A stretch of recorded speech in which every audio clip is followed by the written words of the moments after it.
As a review, the Docket 0684 would lay out accountability, transparency, and oversight measures regarding the collection and use of surveillance technology and surveillance data by the City of Boston and information sharing by the Boston Public Schools.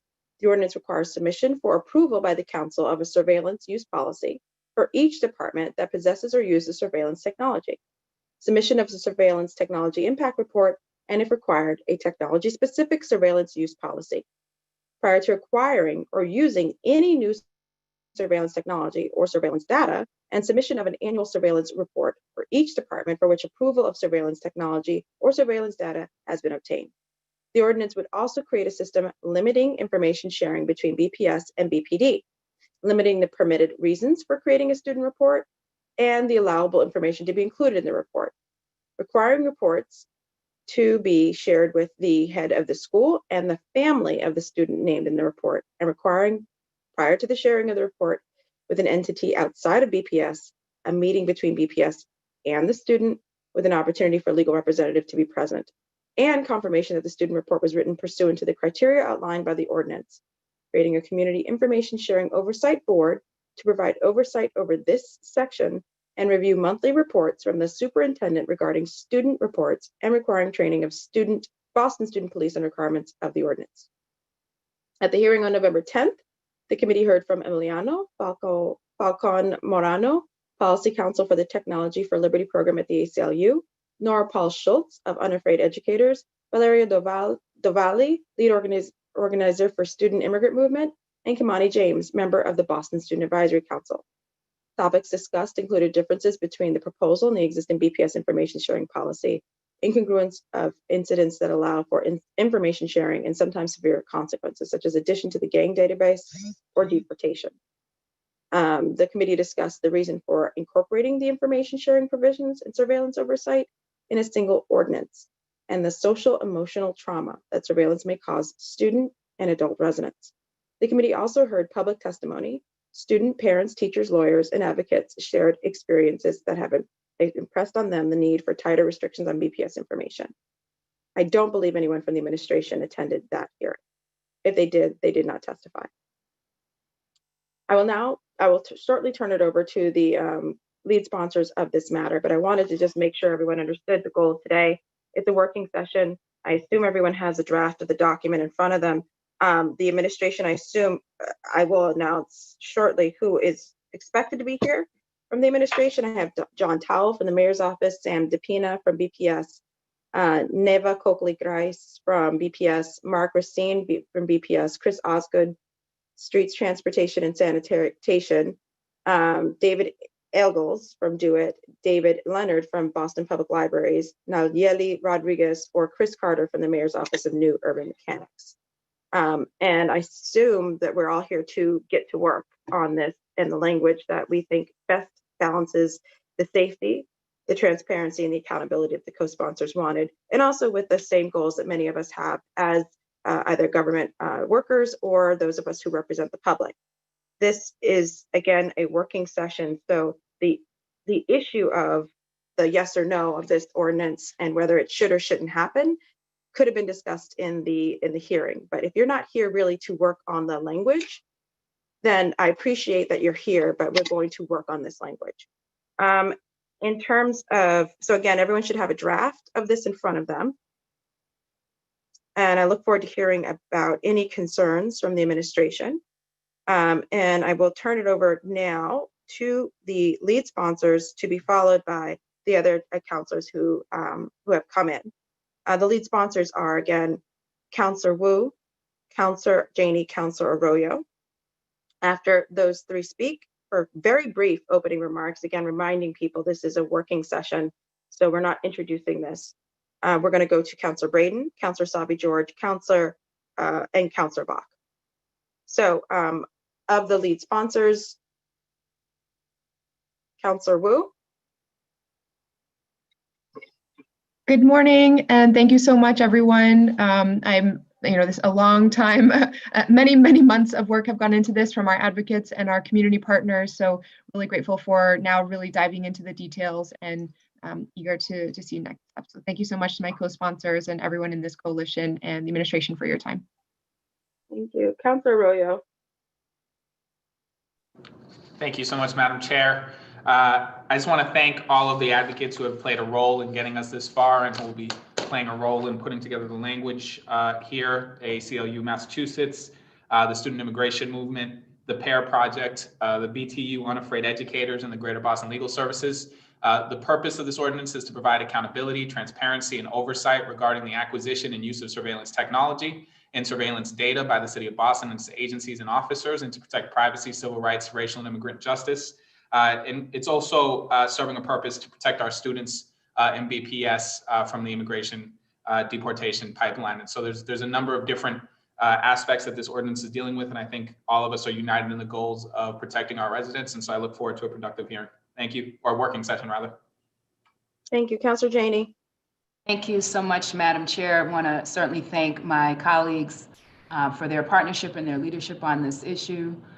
Certainly want to thank the amazing organizations that have put so much time and work into this. Want to give a shout out to the ACLU, Unafraid Educators, and the Student Immigration Movement, and certainly to the administration that is here. I think this is the first time where we're really all together here. So I'm looking forward to for us to kind of dig in and get something that we all like, so that we pass this legislative cycle, which we know ends on a week from this Wednesday. So thank you again, Madam Chair. Looking forward to getting into it. Thank you, Councilor. Now moving on to other councilors. Councilor Braden, followed by Asabi George and Bach. Thank you, Madam Chair. I just want to echo the thanks and gratitude for all the advocates and the folks who've worked so hard on this ordinance so far. And I won't take any more time. I think we have a lot of work to do this morning. And so thank everyone. And thank you, Madam Chair. Thank you. Councilor Asabi George. Thank you, Madam Chair. I'm too grateful for everyone who is here today and looking forward to getting to sort of the work of this working session. Thank you. Thank you. Councilor Bach. Thank you, Madam Chair. I just echo my colleagues' thanks to everybody who's been working on this. I think it's really important, and I think we should get to work. So thank you. That leaves, unless there's any other colleagues that join me since I went through, that leaves me. I'm excited to get to work. So turning over to the administration, and I also, sorry. Council Flaherty's on, Madam Chair. Council Flaherty's on, but I have no opening comments.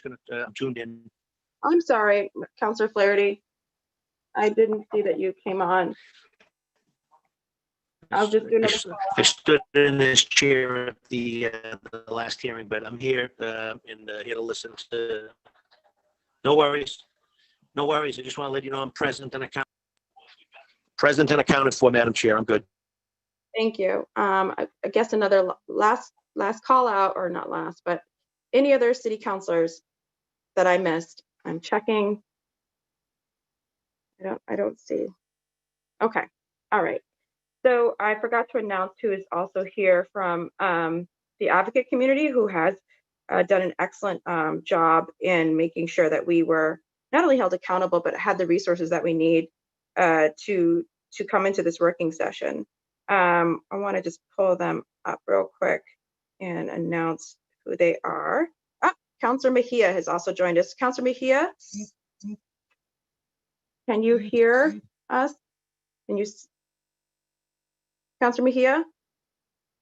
For some reason, now I can be seen and heard. Yeah, I'm here. Don't worry. I don't have anything to say. I'm here to listen and learn and be a part of the conversation. Thank you for hosting.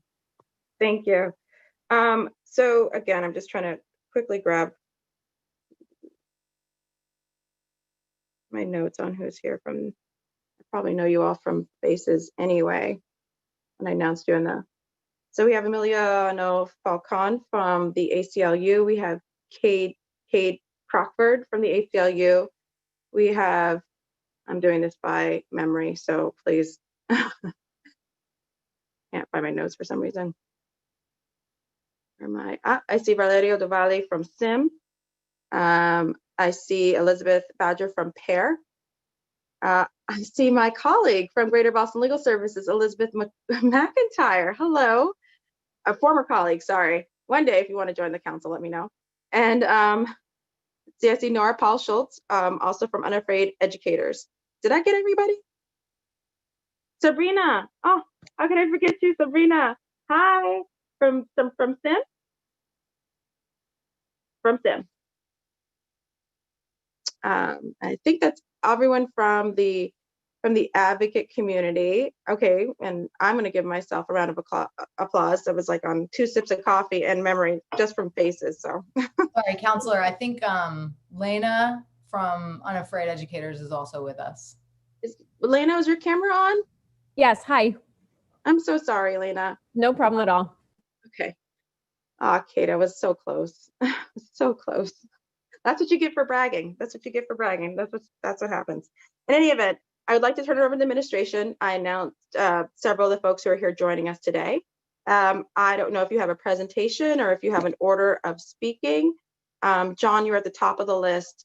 Were you going to introduce folks, or are you going to do I wasn't sure. If it's okay, Madam Chair, I was going to just open up a little bit, and then we have a number of people from different departments who are going to talk to the practical implications of the proposal before us, if that's okay. Okay, thank you. Thank you, Madam Chair, and all the members of the council, the sponsors, and everyone who's worked on this for hosting the working session and elevating this important issue. As I said, my name is John Toll. I have the honor of serving as a policy advisor to Mayor Walsh.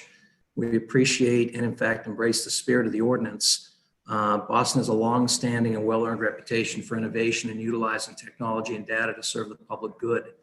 Mayor Walsh wants to remain a national leader in this regard. He also wants Boston to be a leader in ensuring that individual privacy and civil rights are protected and respected. In our view, the ordinance has to be viewed on 3 separate but obviously interrelated levels: the legal, the technological, and finally the operational or the practical. Without question, a meaningful discussion of any of these aspects of the bill could probably occupy a lot more than the limited time we have here today. Regardless, I'm going to try to at least quickly summarize some of the concerns that we have in pretty broad terms.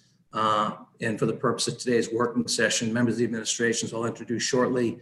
They'll focus most of their comments on the operational practical implications of the proposal. I'm not an attorney. None of the members of the panel we have today are attorneys, so we can't really speak to the specific legal issues attendant to the ordinance.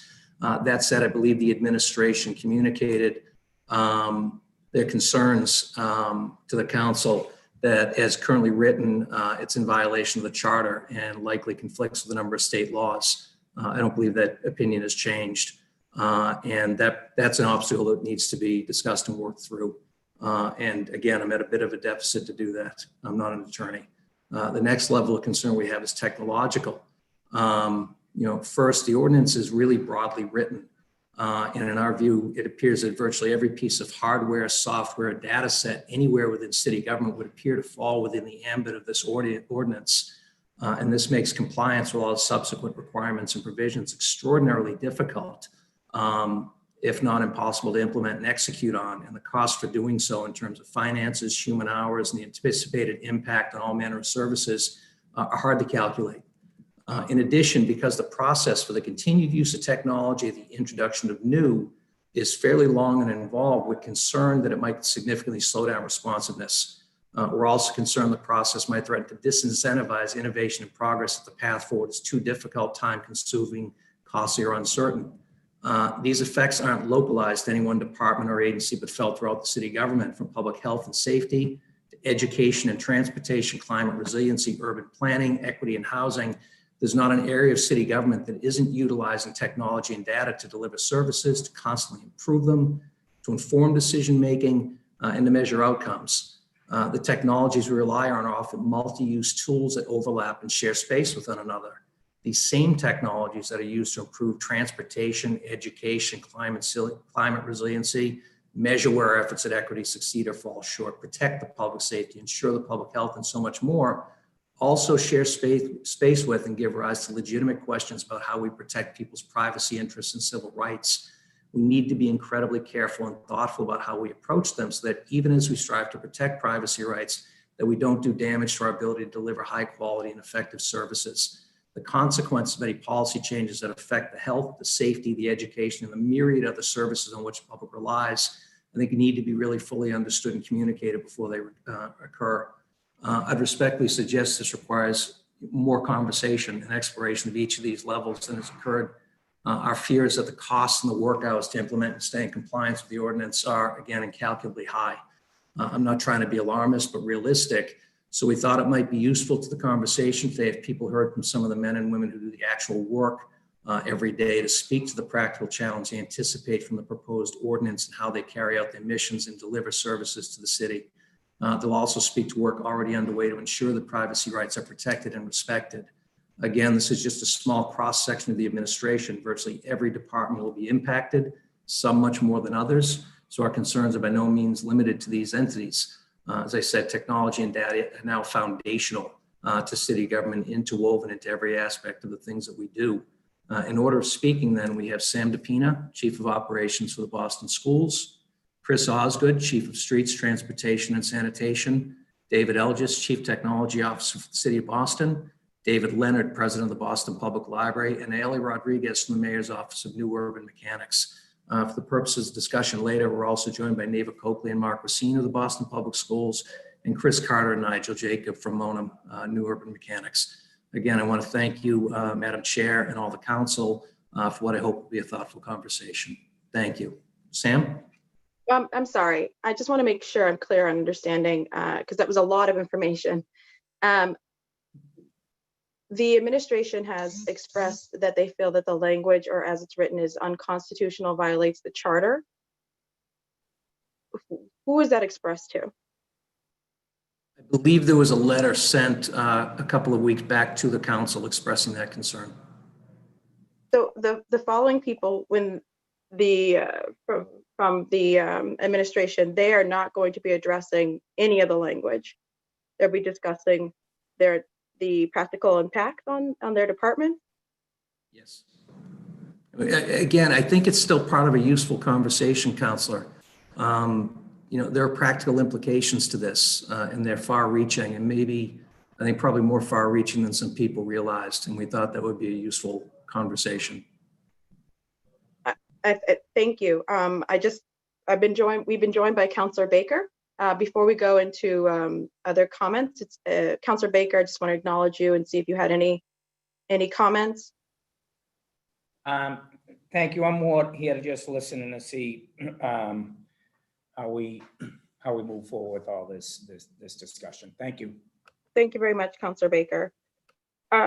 Okay, in terms of the folks who are to testify shortly about the practical implications, I do intend to get to the language of this. So if you can make your comments direct and brief, and if you have any specific language that you are also concerned about, that would be very helpful as well as to why you feel a specific section or specific definition or specific, what, instead of talking about the whole ordinance as a whole concept, if there's this is why this isn't practical because of whatever the section is, that would be extremely helpful. So. Good morning, Madam Chair. My name is Sam DePina from the Boston Public Schools Chief of Operations. I again want to echo my colleague's sentiment around, you know, our appreciation for the goal of the ordinance and the spirit of this working group. Superintendent Cassellius has been a leader around this initiative and has really pushed the district to a point where we are now. I'm here joined with my other colleague from Boston Public Schools, Neva Coakley-Rice, our Chief of Safety Services, as well as Mark Racine, who's the Director of our OIT department, our technology department. Just to provide some general information, you know, any and all of our cameras in or on our buildings are solely to support the safety of the students and promote the security of our buildings. Recently in September of 2020, after some long conversations with many community members, many stakeholders, we updated and passed a policy regarding preparing and sharing student information reports and other student information with the Boston Police Department. That policy at a high level really gets to the spirit of what we're doing here today.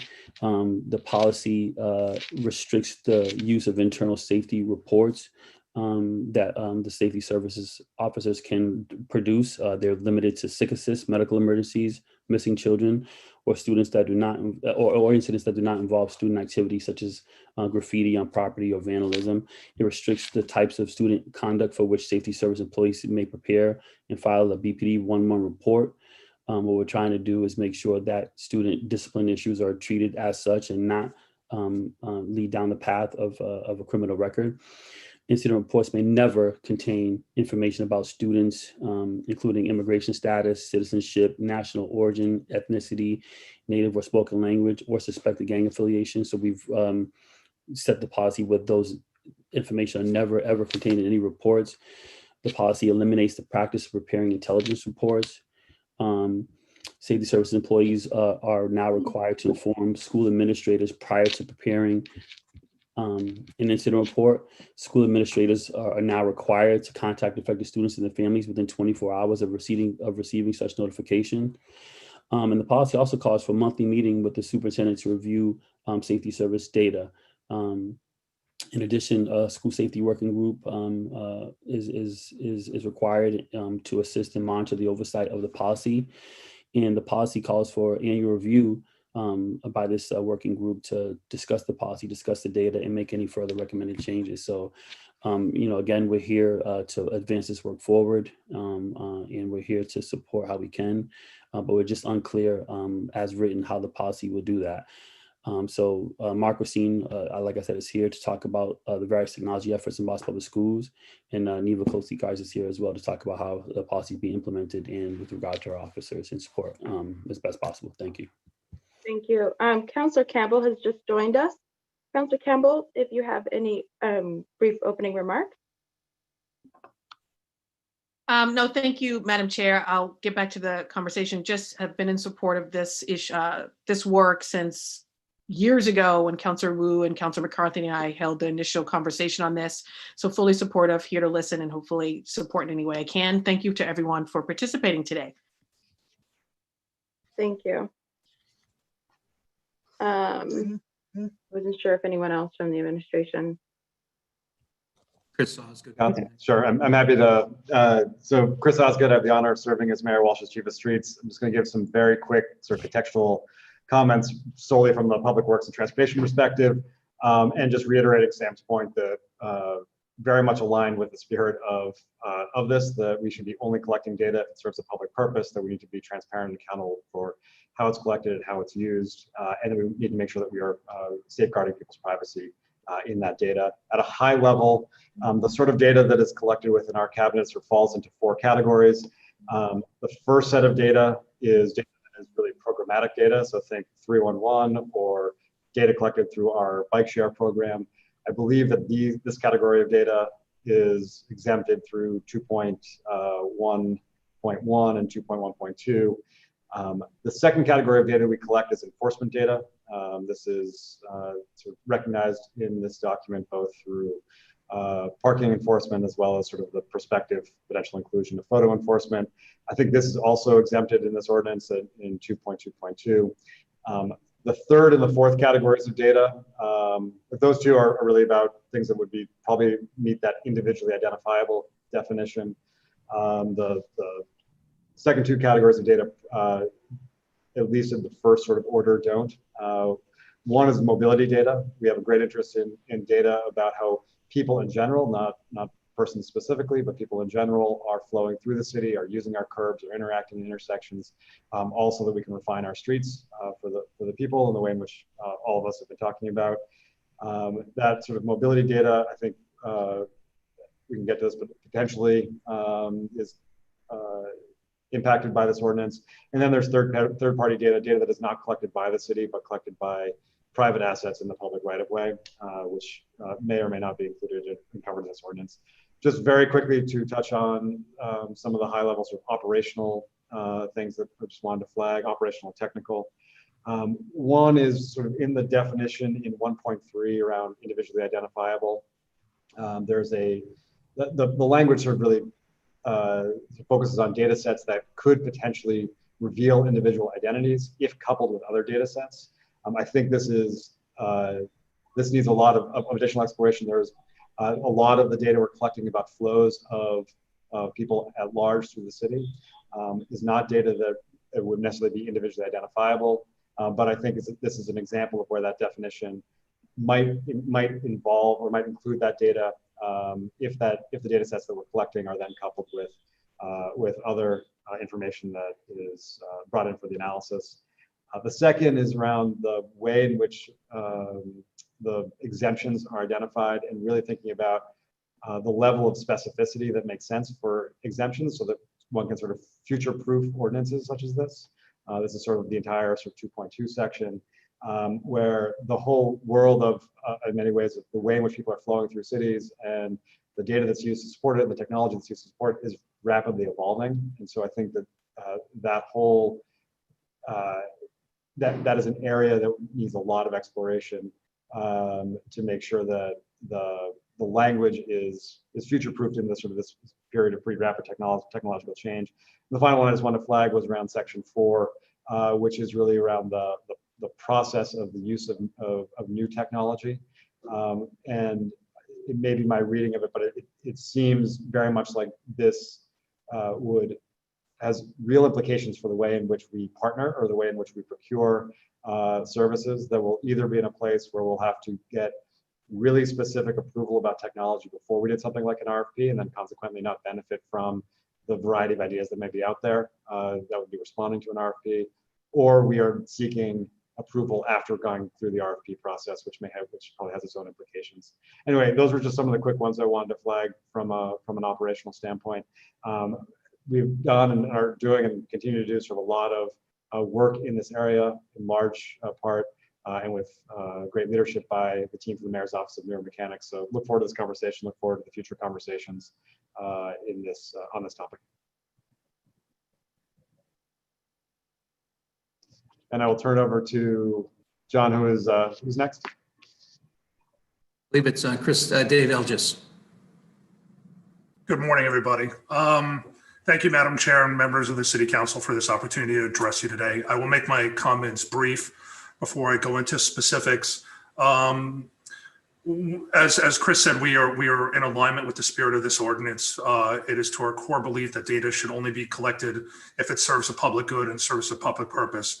And that data that is collected must be stored securely and must be limited to ensure privacy and must comply with all current PII or personally identifiable information security standards in an effort to protect personal identity. DoIT does not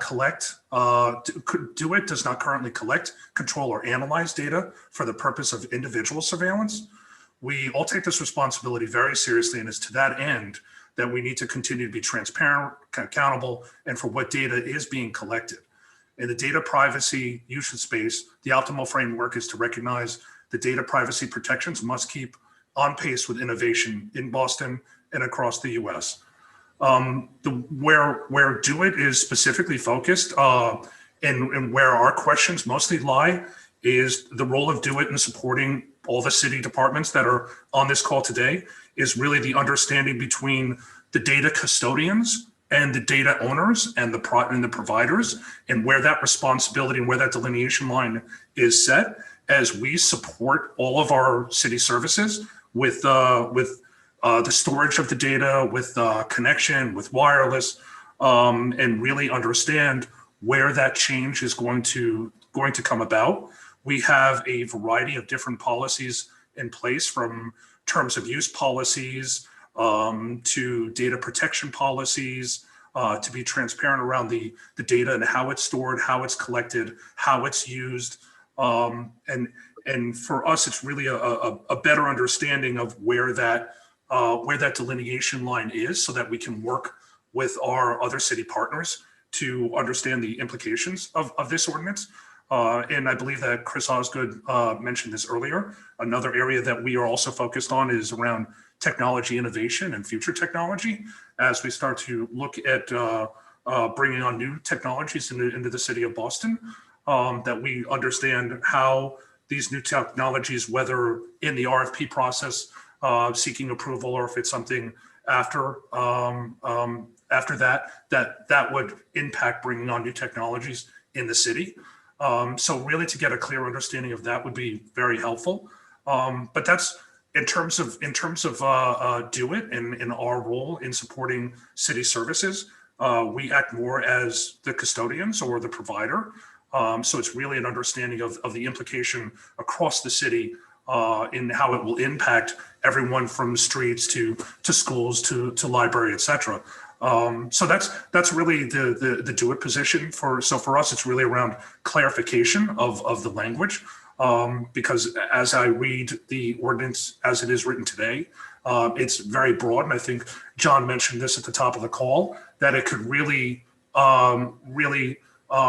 cast a broad net over all the technologies that we are doing, from hardware to software to services, in everything that we are doing and supporting here in the city of Boston. So clarification on that would be very helpful in really being able to push this ordinance forward.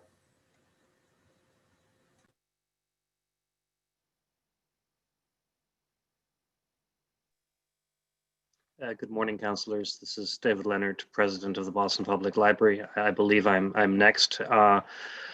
Good morning to you all. Thank you for the opportunity to offer a statement. As President of the Boston Public Library, it is my job to not only implement policies as set by the administration, but also inform the trustees of the library with regard to any matters pertaining to the care of our collections, our spaces, and in particular, as it relates to today's conversation, patron privacy. In terms of my own experience, my original position at the library was being hired as Chief Technology Officer, having spent 12 years in the private sector working on a variety of IT matters, including data management and enterprise security. So first of all, I just want to remind us that in the case of the library, while also a department of the city of Boston, it is the Boston Public Library trustees who are charged with oversight of collections, operational library policies, and care of buildings. The library has a series of policies, including our appropriate use policy, a draft security policy, and a review of best practices when it comes to escalation of matters relating to difficult patrons, which are clearly being reviewed at the moment and further developed. There are also the matter of patron privacy and access and use of library resources in general, which is in fact governed by state statute, the enabling legislation, and there are specific carve-outs from the public records law for security of those matters. So we believe we may already be in compliance with many of the goals of this ordinance, and we look forward to conversations as they proceed about how best to reconcile the other bodies and regulations that govern operations in conjunction with today's ordinance. As we review the ordinance, as others have stated, there's some concerns with some definitional matters as to the broadest scope of what a definition of surveillance would be, a very broad scope for what is constituted technology that could enable or hold identifying data, and the obligations for reporting seem particularly broad. The exemptions and exceptions, while helpful, we believe need further attention to reconcile with the definitional problems cited above. But we look forward to the conversation and commend the council for a shared interest in oversight of these technologies, greater transparency, and protection of residents' privacy at the highest level. Thank you.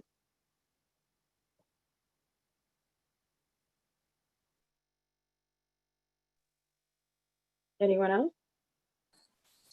Hi, yes, my name is Natalie Rodriguez. I'm the technologist for the public realm, and I work with the Mayor's Office of New Urban Mechanics. I believe that I'm next, and I'm just going to give a little bit more background on MONUM's perspective. I think we agree with the statement made by Chief Osgood on what we read as the spirit and intent of this ordinance. We definitely want to protect residents from overly broad collections of data, particularly data that could be personally identifiable, either by itself or through a combination with other data sets. And as many of you know, the Mayor's Office of New Urban Mechanics draws on several years of partnering with other city departments, universities, nonprofit organizations, and tech partners to experiment with, co-create, and critique so-called smart city technologies and evaluate their usefulness in fostering a community that is ethical and resilient and open. I think we believe that the trust and engagement of Bostonians is fundamental to any functioning democracy and therefore also to any successful data collection initiative. And to that end, I just want to make you aware of some of the projects that we've been working on that move towards this aligned set of principles on data collection and technology deployment to build and foster trust. In the past year, we've established a set of public data principles to guide the city's data collection and management infrastructure with purpose, security, governance, transparency, and accountability. And this set of principles, which is available on the city's website, is a working document that we're still seeking continual public input on. And that led to our next piece of work, which was a collaboration with the Harvard Law School's Cyber Law Clinic to provide standard language that will begin to enforce these public data principles in RFPs, contracts, statements of work, and data sharing agreements. And we believe that this is improving upon a practice that many departments that we work with have done on a per contact basis. Prior to these efforts, we did some scoping work on technologies deployed in our streets, skies, and sewers to better understand the scale of time and resources that would be needed to collect and centralize an asset database. And for this audit exercise, we worked with a dozen different city departments to understand their use of technology in the public realm. While important, I think that after spending a number of months on it, I realized that that is not a small undertaking by any means and would require budgeted resources to complete. Right now, the scope exceeds one full-time employee working at about 25% time. Two specifically public-facing initiatives are the prototyping of a digital transparency for the public realm signage system as a method for standardizing and communicating the type of technology, the data generated, its owner, and a way to engage with the project manager. And this signage was designed to be deployed alongside data collection devices in the public right-of-way. And we also created a set of preferred practices for the community engagement that's requested of vendors who are deploying new technologies in public space. And this community engagement seeks to make the technology, collected data, the projected use of the data transparent and accessible to everyone. And most importantly, the work seeks to promote more cultural awareness around technology and data and related challenges so that the city's residents can, more knowledgeably and increasingly hold public servants accountable to the use of that data that's collected in the public right-of-way. And so moving on to some of the challenges that we specifically see with this ordinance, while we fundamentally agree on the principles that were stated in the introduction, the challenge that we foresee, I think, are a little bit maybe unintended consequences of some of the wording. And a couple of the examples of that include the use of the terms clear and conspicuous as it relates to the collection of surveillance data. It's not uncommon for third-party data sets to be generated from apps and downloaded onto a phone through software development kits or from vehicle telematic systems that are in a car that a person drives. And even though that individual has, theoretically agreed to terms and conditions to do so, it's likely that it was not clear or conspicuous in opting out of the sharing of that information. And that's addressed in section 2.1.2. One of the language details that would possibly interfere with our ability to open up data sets generated or purchased by the city to the public and research community through the open data portal is section 2.2.7. Perhaps the biggest concern to the work of MONUM, however, is the impact to our collaborations with researchers on grant proposals and other prototype projects with relatively small budgets and really short timelines. So our approach to working with universities and startups has been recognized globally as a leader in the smart city space and keys on the significant strength of Boston as an idea hub, but some of the sections of the ordinance may change that approach. And as Chief Osgood noted before, on the procurement cycle, the same implication occurs for securing grants or even letters of support for things like NSF funding. And that specifically, pertains to section 4.2. For our team, which is focused on prototyping and experimenting with new ways of delivering services and assessing the utility of new approaches to city services and operations, this ordinance creates some significant reductions in the pace with which we would be able to react to the evolving world of technology and inhibit our learning that we will be able to do on experimental technology through small scale deployments. And some other departments who aren't here who would be impacted by this, range from everything from public health, environment and parks, energy, libraries who did speak earlier. So that's just a kind of a broad snapshot of all the different unforeseen challenges I think that we can anticipate with this ordinance right now. And so thanks to Madam Chair and the counselors for having us and including us in the discussion here today. Really appreciate sharing the session. Thanks.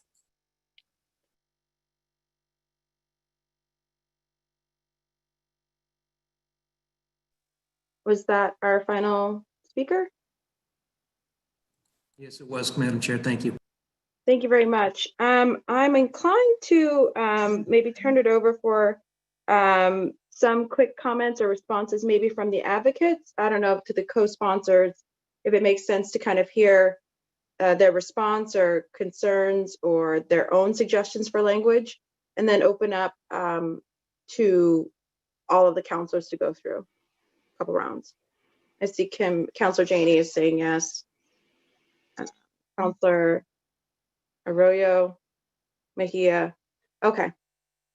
All right then. So I wanted to go ahead and I know that we had folks testify before.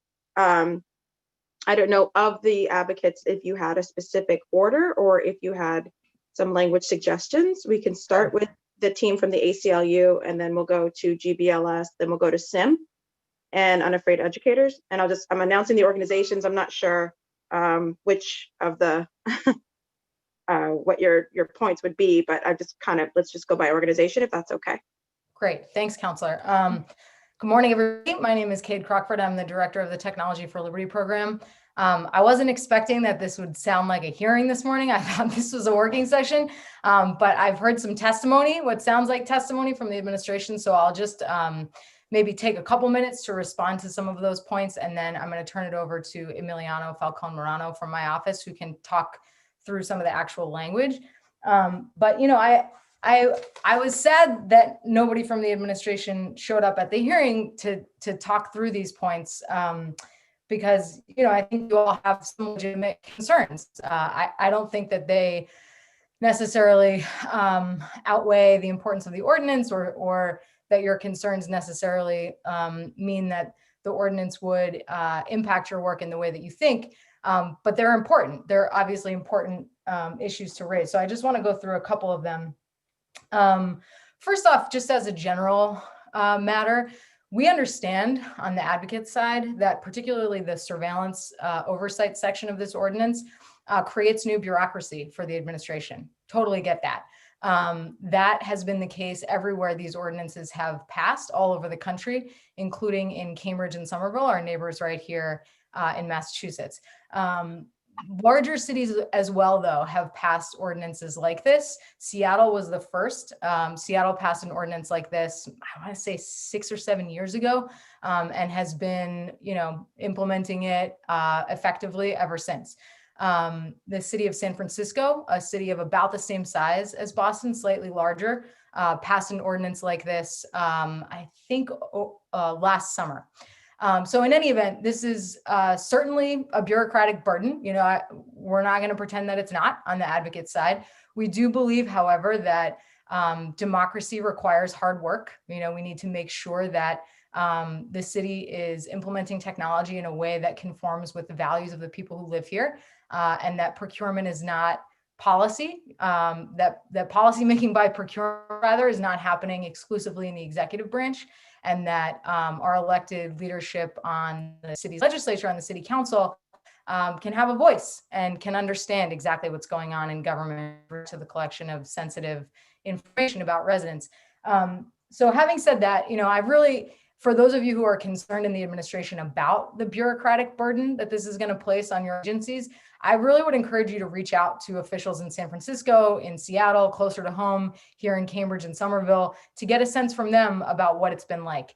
the Cambridge and Somerville ordinances are very, very close to the language that's before this, the council here in Boston.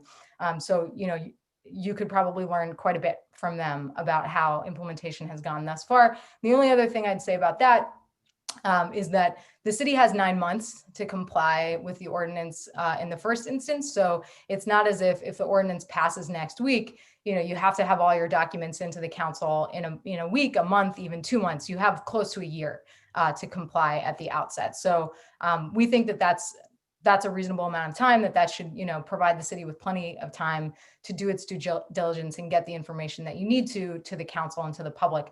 The final thing I'll say about time is that the fact that this ordinance is concerning to the administration with respect to the bureaucratic burden it's going to place on your agencies, I think to me is a real indication of why this ordinance. That to me indicates that there's a lot of surveillance going on in the administration that the public's not aware of, that the council's not aware of. And that doesn't mean that those surveillance programs are inappropriate. It doesn't mean that too much information is being collected or the information is not being properly secured. Although if you'll review the testimony that the ACLU provided at the hearing last month, you'll see some examples of when in fact that has been the case. Like, for example, when the Boston Transportation Department accidentally left a whole database of license plate reader data on the public internet for the world to see. That's an example of the kind of abuse that we're trying to prevent with an ordinance like this. So, there's a lot of information gathering going on in government, and it's important not only for democracy and for privacy for people through the council to have an opportunity to engage with that process and to have some control over it, but frankly, it also, I think, will help government do a better job internally of making sure that accidents like that BTD, license plate reader data snafu do not happen. This is an important check, both internally in the administration and I think for the public, for all of this to go before the council. So I'll just say a couple more things. On the question of identifiable data, Chief Osgood, you raised that concern. We are concerned about the government's use of cell phone location data, for example. I'd like to know when my cell phone location data is being used by which city agencies for what purposes. And it absolutely is the case, as you highlight, that for example, cell phone location data could be used to identify me personally and to track my movements throughout the city when combined with my home address, for example. That's information that the council deserves to know, that the public deserves to know. We need to know how that information is being secured, where the city is getting it from, who has access to it, what types of controls are limiting that access, so that we can make sure that there isn't, a horrible tragedy that results from, someone inappropriately getting access to that information and using it for their own personal purposes, for abuse or misuse. So I think that's a really important part of the ordinance, actually.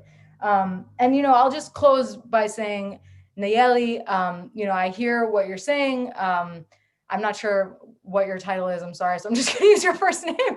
I hear what you're saying about all of the work that the city has been engaged in terms of getting a sense internally on what's going on across departments. And I would just say that all we're asking for here is for you to share that information with the council. So it actually sounds like you've done a lot of this work. It sounds like you're engaged in a lot of this work already. What we want to do is bring the public and the council into that process and give the council and the public a chance to have some control over what's going on behind closed doors in the administration. So with that, I'll just thank you all. Again, I want to thank the councilors for all of the incredible work that you have done on this so far and for all your support. And I'll pass it over to Emiliano Falcon Morano from my office, who's going to talk through some of the changes to the language that the advocates have suggested. Thank you. Thank you, Kate. Hi, thank you, councilors, for having us here. Thank you for the administration for coming to this working session. So now I'm going to speak about the summary of the proposed amendments to the ordinance that we all shared with you. So the system is like I will read the amendments and then the other participants in the panel will explain them. So first, we are proposing the replacement of the term VSP officer for the term school police officer throughout the ordinance.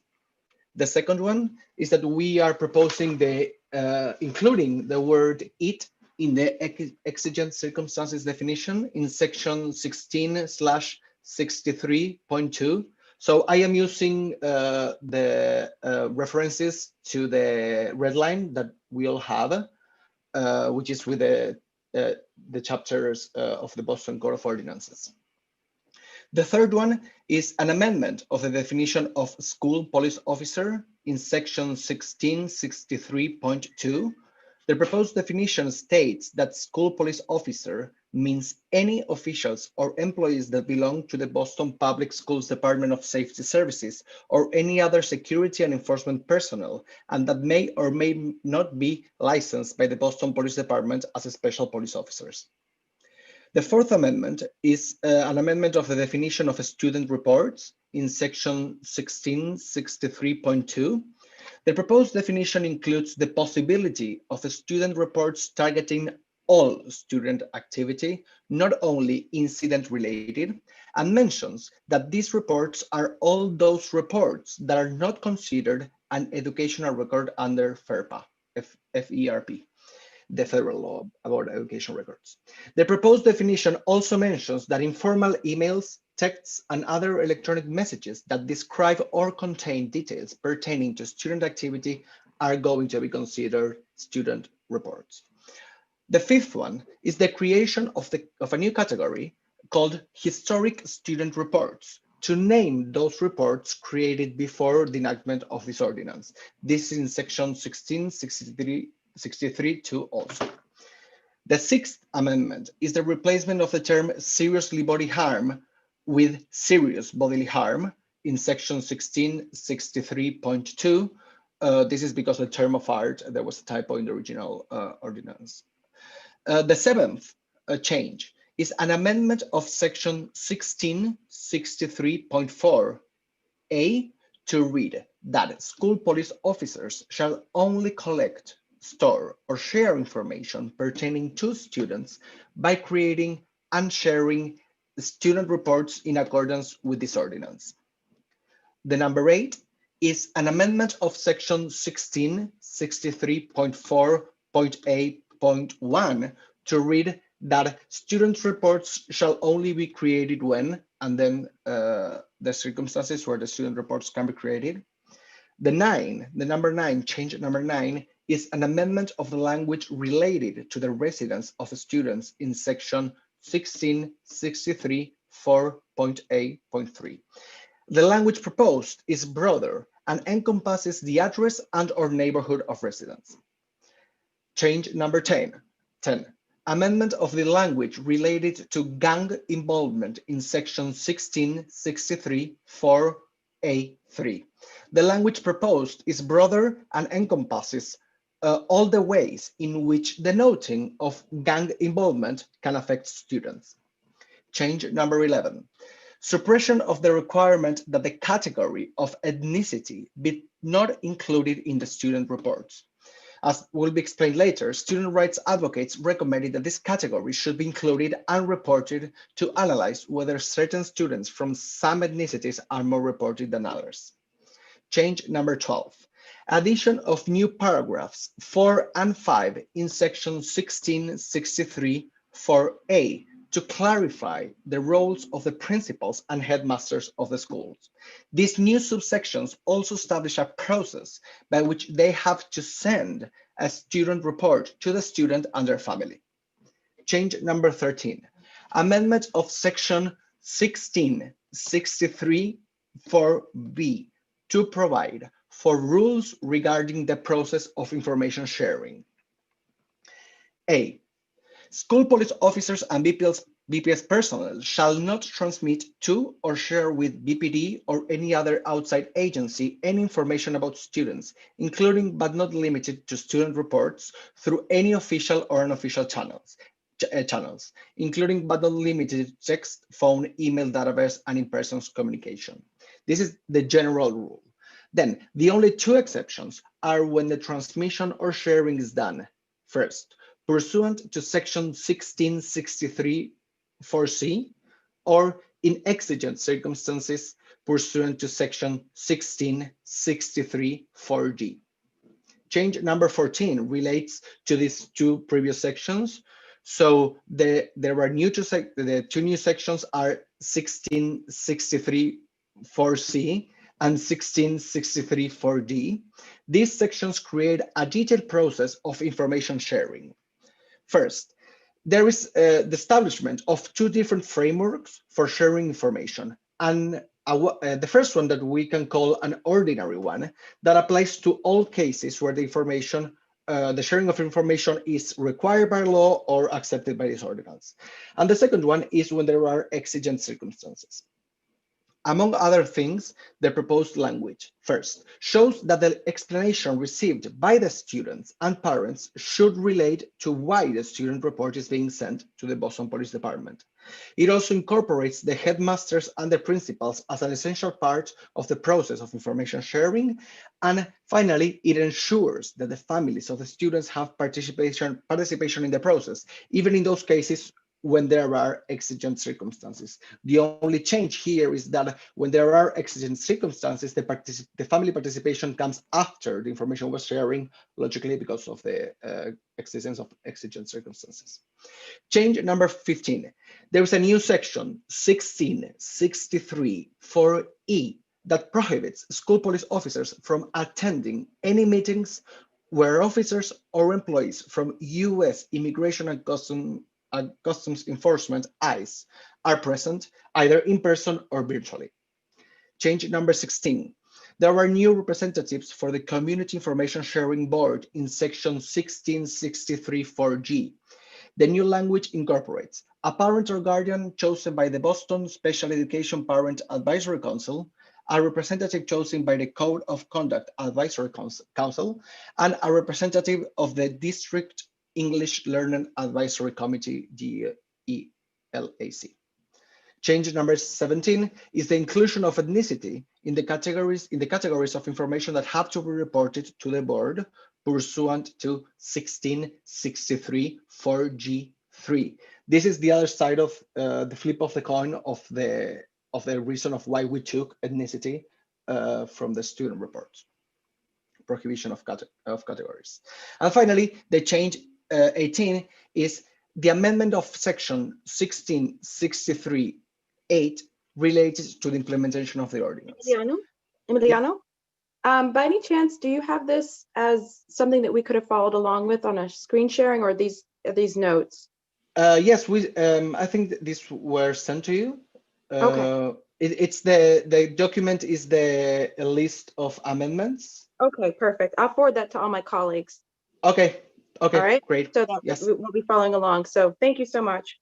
Yes, and there was one more thing, which this new section 1663(8) creates a framework for disposing and eliminating all the student reports, the historic student reports that do not conform with the language of this ordinance, while respecting the state law mandated retention of records.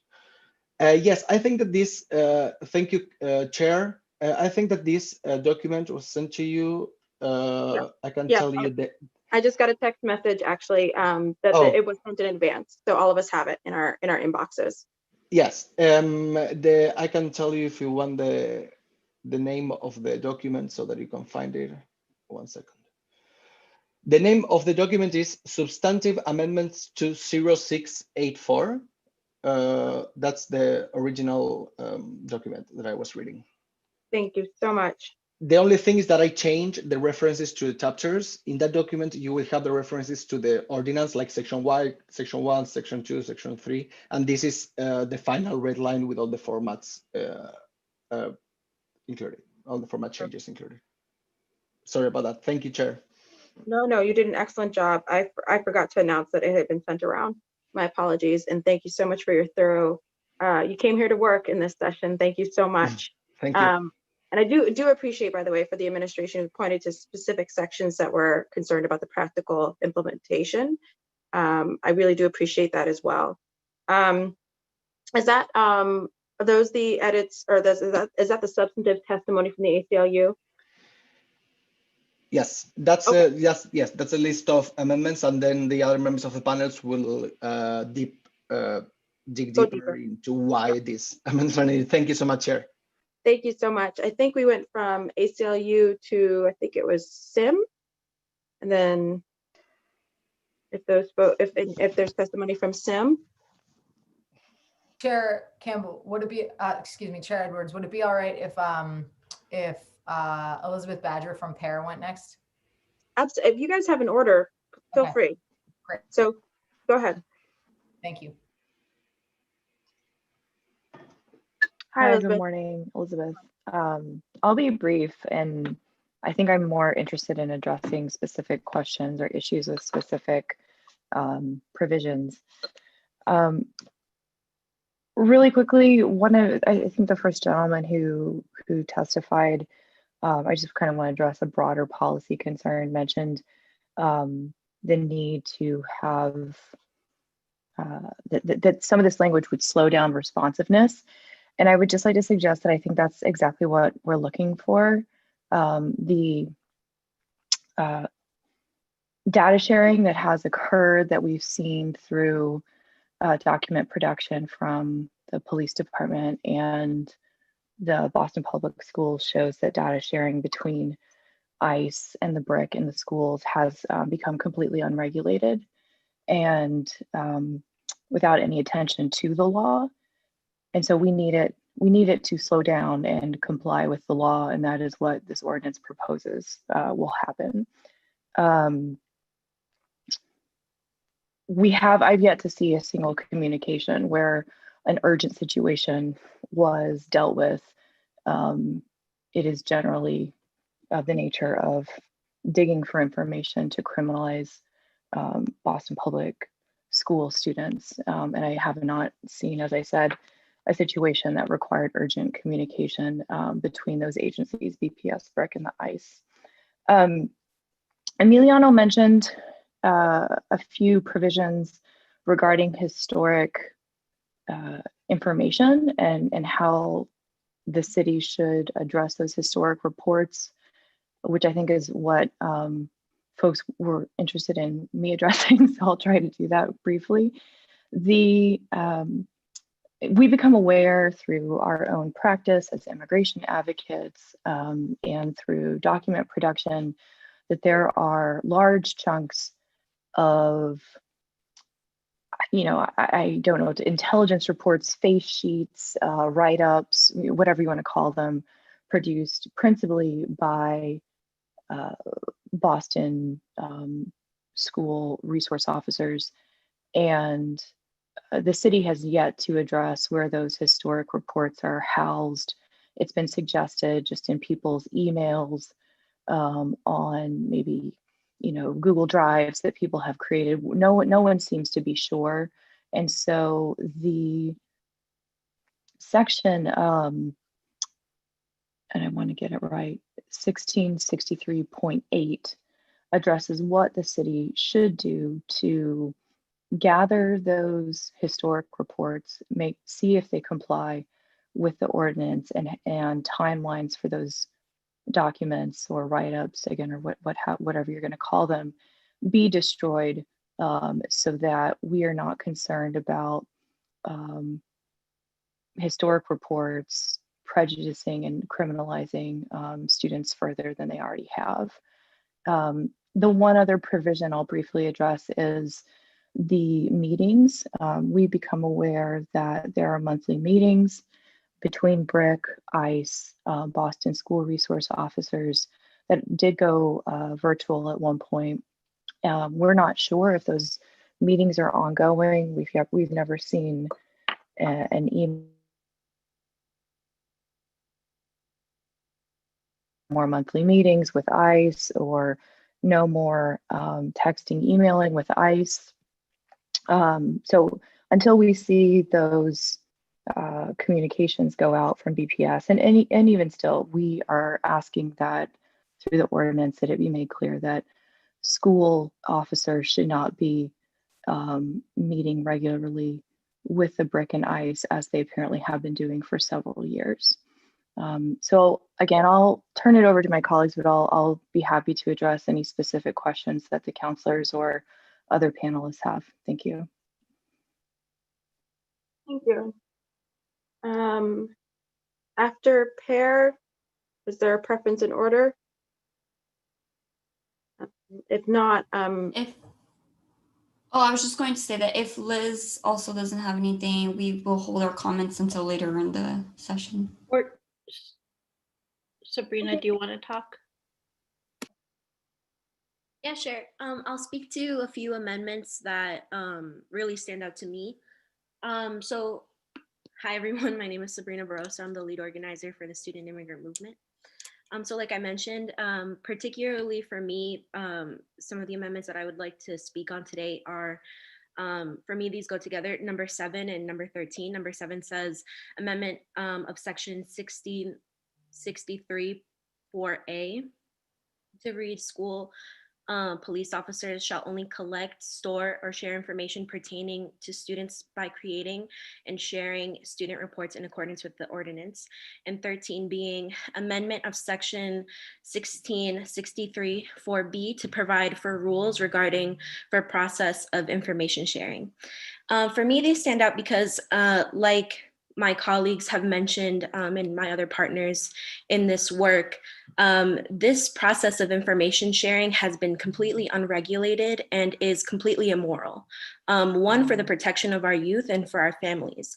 So when I read number 7 in regards to that school police officers shall only collect, store information or share information pertaining to students by creating and sharing student reports in accordance with the ordinance, it's that, for example, we've seen reports and communication that happens and unfolds informally through email, without there being a report that is written. There will be information shared about a young person, about maybe what they're wearing, a whole variety of things that are being reported on without a formal report being written, if the situation is that serious, right? So this type of information sharing is completely wrong to do in the first place. And then in regards to 13, to provide rules regarding the process for information sharing. So this more directly talks about how the process of sharing should would be happening. So like Elizabeth Badger had explained, right? Like, and how I was just talking about this whole informal process, there needs to actually be transparency and accountability for the type of information that is being collected and shared, right? So this is not only limited to, right, like phone calls or text messages or putting it on a database, right? We're talking about there should not be any transmission or any information shared with BPD if it does not go within the guidelines of this ordinance for when a report should be made. In number 10, it says amendment of the language related to gang involvement in section 1663 4A3. For me, this is very personal because I have seen where school police officers in reports will claim gang affiliation or claim that a young person is a gang member. And I'm sure that many of you all here have heard of the gang database and the point system that is tied along with this gang database. Young people are literally being criminalized when there's no real evidence to be used against them. They will acquire points when a school police officer calls them a gang affiliate, right? So by no real evidence, just someone saying, oh, I believe this person is a gang member, right? You are literally damaging someone's life. And we have real evidence to show that this has negatively impacted the lives of young people. So, you know, this is very, very important language that must be included, that must be written out so that it's no longer a practice. And we know that this happens. We know that young people are constantly being referred to as gang affiliates and gang members. So there really does need to be a serious conversation, or in regard, right? Like there needs to be written language that finally puts it very clearly that you cannot be calling young people gang members or gang affiliates like this. Number 11 says suppression of requirements that category, so not using ethnicity in student reports. And so this is happening in the sense of how the term ethnicity can be used circumstantially. So for example, there are white Latinos, right? The same way that there are Black Latinos, there are people who look like me, who are brown, right? So in using in using ethnicity in student reports, right, it might be so that it can be skewed. So where there are many white passing Latinos, they might be written out as white. And again, right, this can skew the actual way we are analyzing this data. And this ties into number 17 with the inclusion of ethnicity to be included in the categories that are reported to the board pursuant to 1663 4G3. And so including ethnicity for what will be analyzed in the board is a way of actually being able to analyze this data as a more inclusive scope, right? So not just being able to like tag young people based on the report that is written on them, but having this information for the board to review. And then in 13, oh wait, no, I already spoke about this one, my bad, y'all. And then, so for 14, new section 1663 4C and 1663 4D that creates a detailed process of information sharing. And this was what Emiliano had spoke on, where there would be 2 frameworks, one that is for things that are mandated by the state, things that are required by law, and then the other for exigent circumstances. For me, this is also very important because this is, like I was mentioning before, about accountability for the type of information that is collected and shared, right? So right now, there was, like, up until, we started this conversation, there was no transparency or involvement of families and the young people involved. So reports would be made and stored and shared, and young people and their families would have no clue that these reports were being written and shared with the BPD, and then in turn criminalizing them. So using this proper language to be able to speak about one, being able to have this information be shared with the students so that they understand what is happening, what report has been shared, to who it has been shared, incorporating headmasters and principals to make sure that they are fully informed and aware and are an essential piece of this process. And then also being able to, like I'm saying, including families and the students in this process, because especially during exigent circumstances, right, where, it's only right that families are informed if the school system is sharing their information with other agencies. It's only right. And so, yeah, these amendments personally stand out to me, are very important to me, and the work that I've been able to do through my own personal lens, and then speaking in the lens of an organizer. For far too long we've been having these conversations, and it's imperative that we finally put strong language to protect young people. It's not okay, right, for any of this to have happened in the first place. And so this type of language, if we really do agree on protecting young people, this is the only thing that is right, for us to be able to have strong language that will finally put in place order in regards to private information. So thank you all for hearing me out. Hi, I can talk next. Good morning. I have to apologize. I'm going to have to go at 11:45. I was only able to take personal time during my prep time and my lunch, and so I have to go back to teaching. And so because this was scheduled during the school day, I'm sorry that I won't be able to stay, because I was really hoping to be part of the discussion on the language. So I'm going to just talk very briefly. I want to address the fact that BPS has a similar policy. Myself, Valeria, Elena, Elizabeth, and Liz were all part of the process of creating it, and all expressed our concerns numerous times to Mr. DePina and the rest of the BPS staff around our policies. And we sent a document that hopefully went out to all the counselors comparing the two policies and how they how the BPS policy really does not fully protect the students in our care. If you'd like me to talk more about that, I'm happy to when the time comes, but hopefully you've got that policy. I just want to talk about a couple more amendments.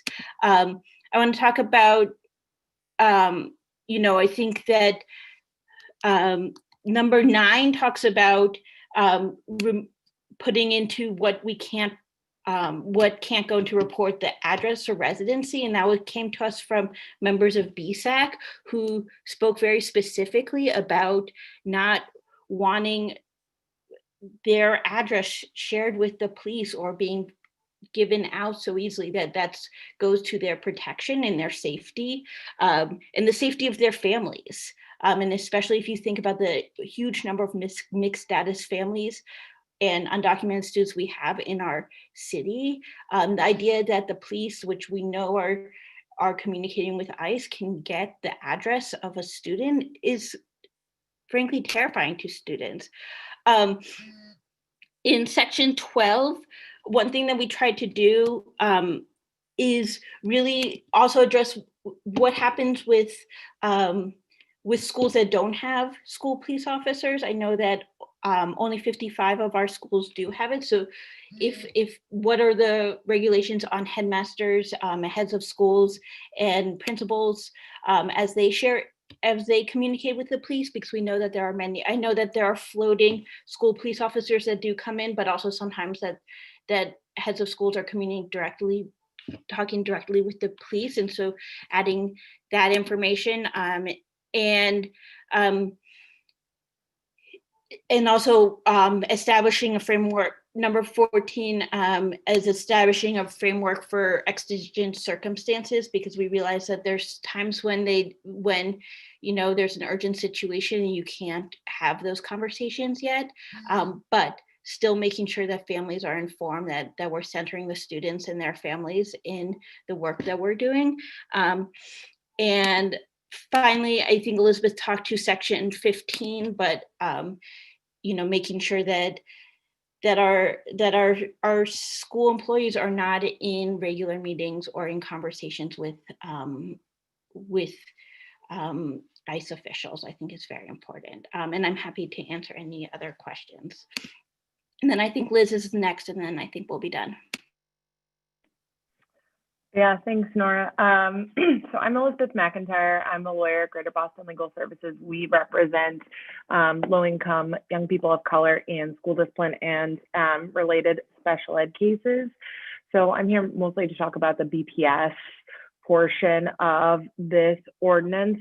And I wanted to just touch on a couple of amendments. One is in section 5 and point out sort of some of the differences between the policy that BPS has just passed and what's proposed in this ordinance. So one is in section 5.1.1, where we're talking about under what circumstances student reports or BPD 11s can be created.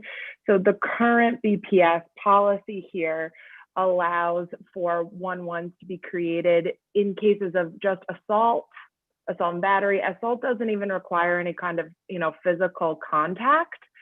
So for example, like I represented a student once she was 9, she was running, she knocked over a chair and the chair landed near a school police officer and a report was generated. So that would still be allowed under Boston's current policy, but not with the language here, which instead of thinking about this in terms of criminality, as in, is this a felony? Is this a misdemeanor? The language in this ordinance really looks at like, what is the harm that was done and how, what is the purpose of writing a report? So I think that's one important change.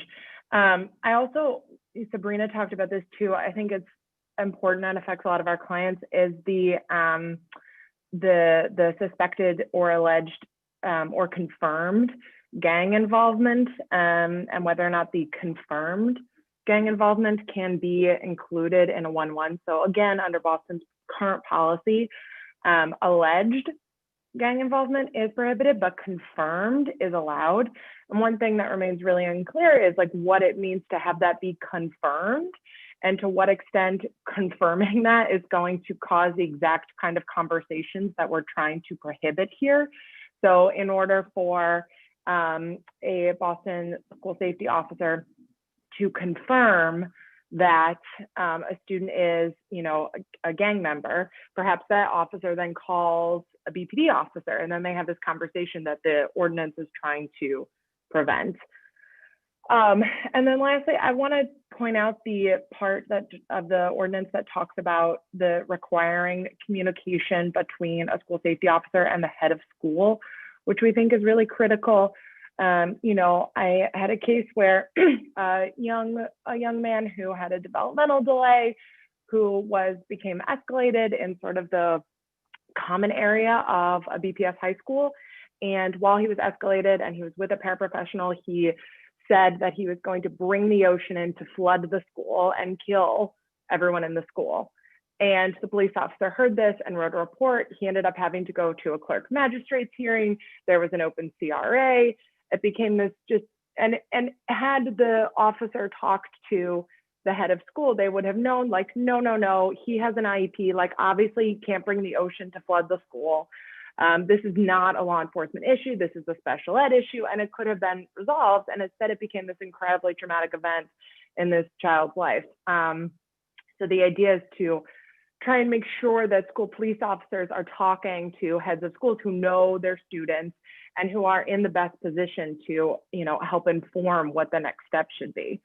So I'm going to leave it there so that we have some time for discussion.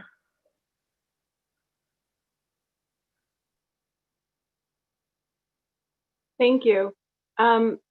Valeria, did you want to say something as well, just to make sure that we had? No, I think we should head into a discussion. Mostly, I think too, just want to agree with the points made that we think that the current BPS policy, which was, in many ways influenced by our advocacy and led by our advocacy, still does leave out a lot of,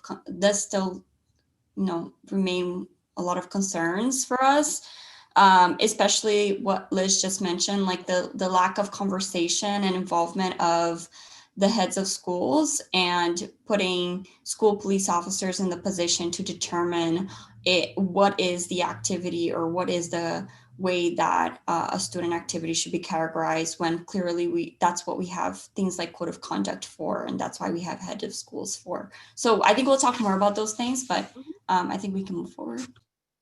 Thank you very much. So what we'll probably do now is go in order of arrival, starting with the co-sponsors for suggestions, concerns, questions about language specifically in the ordinance. And what I would really try to do is keep my colleagues in line for moving forward the conversation. I will say for the administration, thank you so much for kind of summarizing some of your concerns. I did find the letter, and there was no real citation to the charter or to what made the overall issue of it unconstitutional. It just was, there's concerns.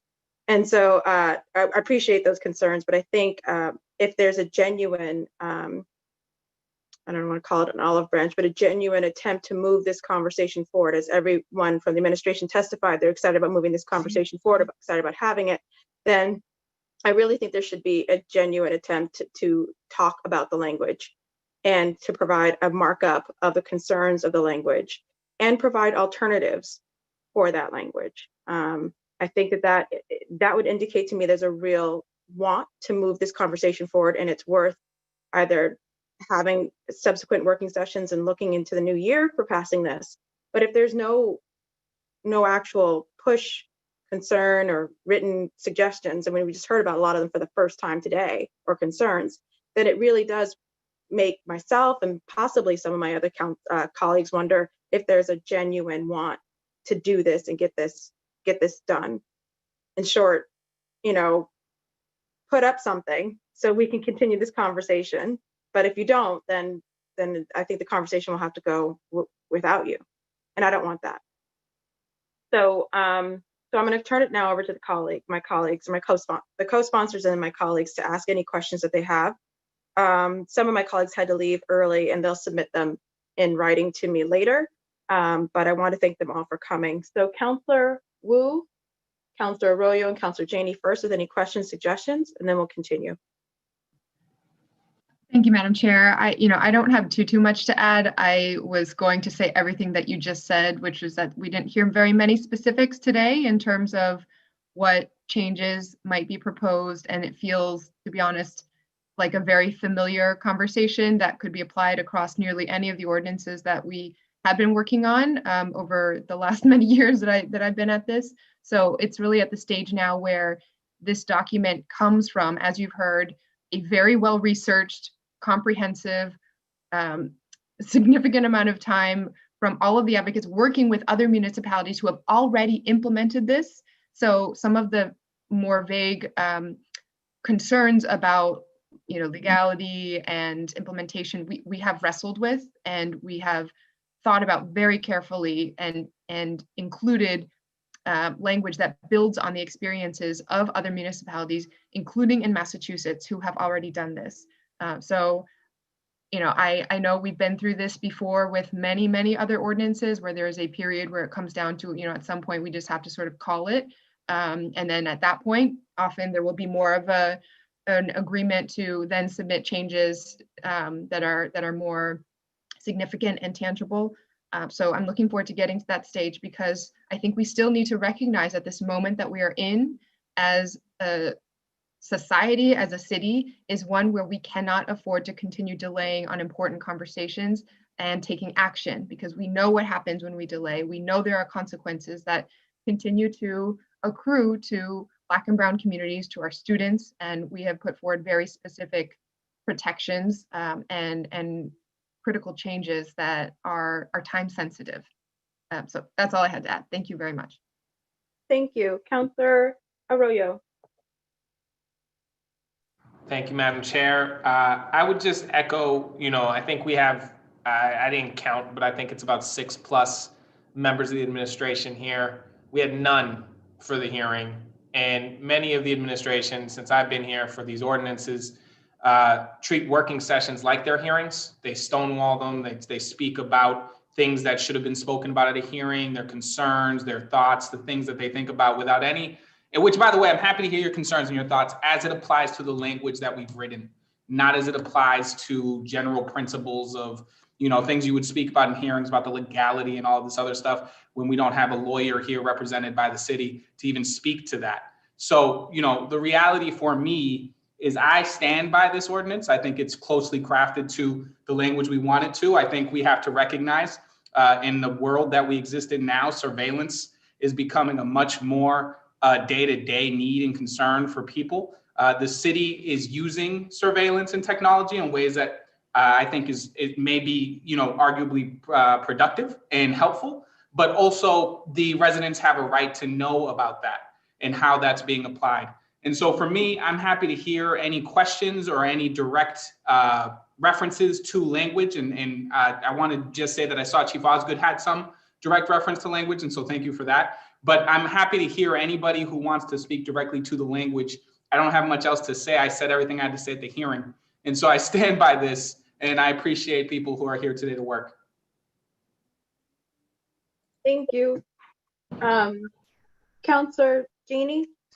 Thank you so much, Madam Chair. And I would just echo the concern and disappointment of my colleagues in terms of where we are in the process.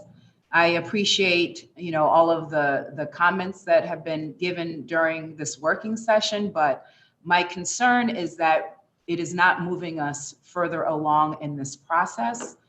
The letter was sent prior to our hearing, which we did not have representation from the administration attend the hearing, and the letter again made vague references to legalities and coming up against the charter, but doesn't cite what the actual issues are. I was hopeful that this working session would uncover some of that if there were in fact legitimate concerns, that we would be able to discuss it here. That is not the case. I am grateful to the many advocates who are on the call who continue to do the work. And so Thank you for your work on the original language, but also, you know, as we work through this process, this is what a working session and having this ordinance, you know, moving through the city council is our opportunity to make sure that the language is exactly how we want the language to be. And so advocates continue to work on language, and I appreciate the amendments and the master copy and all the documents that we have. I guess the one question that I would leave for the administration, having heard some of the amended language and having heard from the advocates who have been at the center of this, is there a response? So sorry, is there a response from the administration directly to the advocates on some of the language? If not, then again, I don't want to take time here because the whole goal here is to kind of get down in the weeds of the language. We want to make sure that we are producing a final document that will come before the city council for a vote and before the mayor for his signature. So if there's a response from the administration to the advocates on what the advocates have shared in terms of additional suggested language, I'd be interested in hearing that response. If not, I'm hopeful that we will be able to, through the committee, continue to work on this important ordinance. Thank you, Madam Chair. Thank you. Anybody from the administration on any of the thoughts, or because I know the advocates did get to respond to some of the thoughts and concerns from the administration. Does the administration, and I forgot to ask that, anybody? One really quick one, Councilor, and so I think I actually really appreciate it, and I think I totally agree with the issues that Cade raised around the definition in 1.3. And so the issue is, I think, not the way in which the definition is shared, but because so much of the there's potential data that is collected that is not anonymized, that when it is combined could be de-anonymized. I'm not sure that, and I might be wrong, but I'm not sure that the current ordinance as drafted actually really wrestles with that. And I think that might be in section, I could be wrong, but it could be in section 3.3 in the data access provision in there. I think that you'd want additional language to be able to address that, or it's something which needs to be amended in our existing open and protected data executive ordinance. So there's some routes to go, but I actually agree, Kate, with the issues that you flagged. And the issue was not to adjust 1.3, but it was to figure out, like, we do not intend it with so much of the mobility data to actually have personally identifiable information, but I recognize exactly the issue you flagged. And I don't think that's exactly covered in this ordinance as written, or I might just be missing how it's covered, how it's addressed. I don't know if Nigel or Chris or Nayeli have other thoughts on that as well. Or Kate, sorry. Chair Edwards, is it okay if I respond to that? Yes, and then anybody else in the administration, actually, before you respond, let's just, if there's a comprehensive from the administration, Kate, just to make sure that we hear all the. Sure, I'd like to, at some point, I can wait for the appropriate time. I'm sorry? Waiting for the appropriate time to respond if I could, so I'm just waiting to be called on. I'm not sure the order here, so if I can go now, I can address some of the points that were raised. If not, let me know when's the appropriate time. No, it's appropriate now. Kate, we'll just wait. I think we should all just wait for the administration to respond. So go ahead. Okay, yeah, thank you. I mean, I think for me, regarding the language, our policies, the policy that we passed, to Nora's point earlier, doesn't capture a lot of kind of the spirit of the ordinance, and clarify that we do have procedures in place according to the policy of how information is shared, and I believe ours is more restrictive. And again, it's already in place, right? So the only people that can share information outside of the Department of Safety Services is the chief and deputy chief, and that's only to the Boston Police liaison, to the school unit liaison, right? So that's the farthest extent it goes, and no individual officers can share any information outside of that process. And we've tightened that up with this policy. I also want to call out that the heads of schools are now required to have these conversations prior to any incident report being written, and have those communications with the families in order to make them aware of the incident that occurred and why a report is generated. So, I mean, my suggestion would be to, adopt the language that we have in our policy, because it's already passed, it's already a policy in place. And we've had a lot of discussions with a lot of the advocates and partners here at the table. We've had months and months of conversation, and for a variety of reasons, we landed on the policy that we have now. And we recognize the fact that there is a need to maybe go further and broader. But as of now, this is where our policy stands.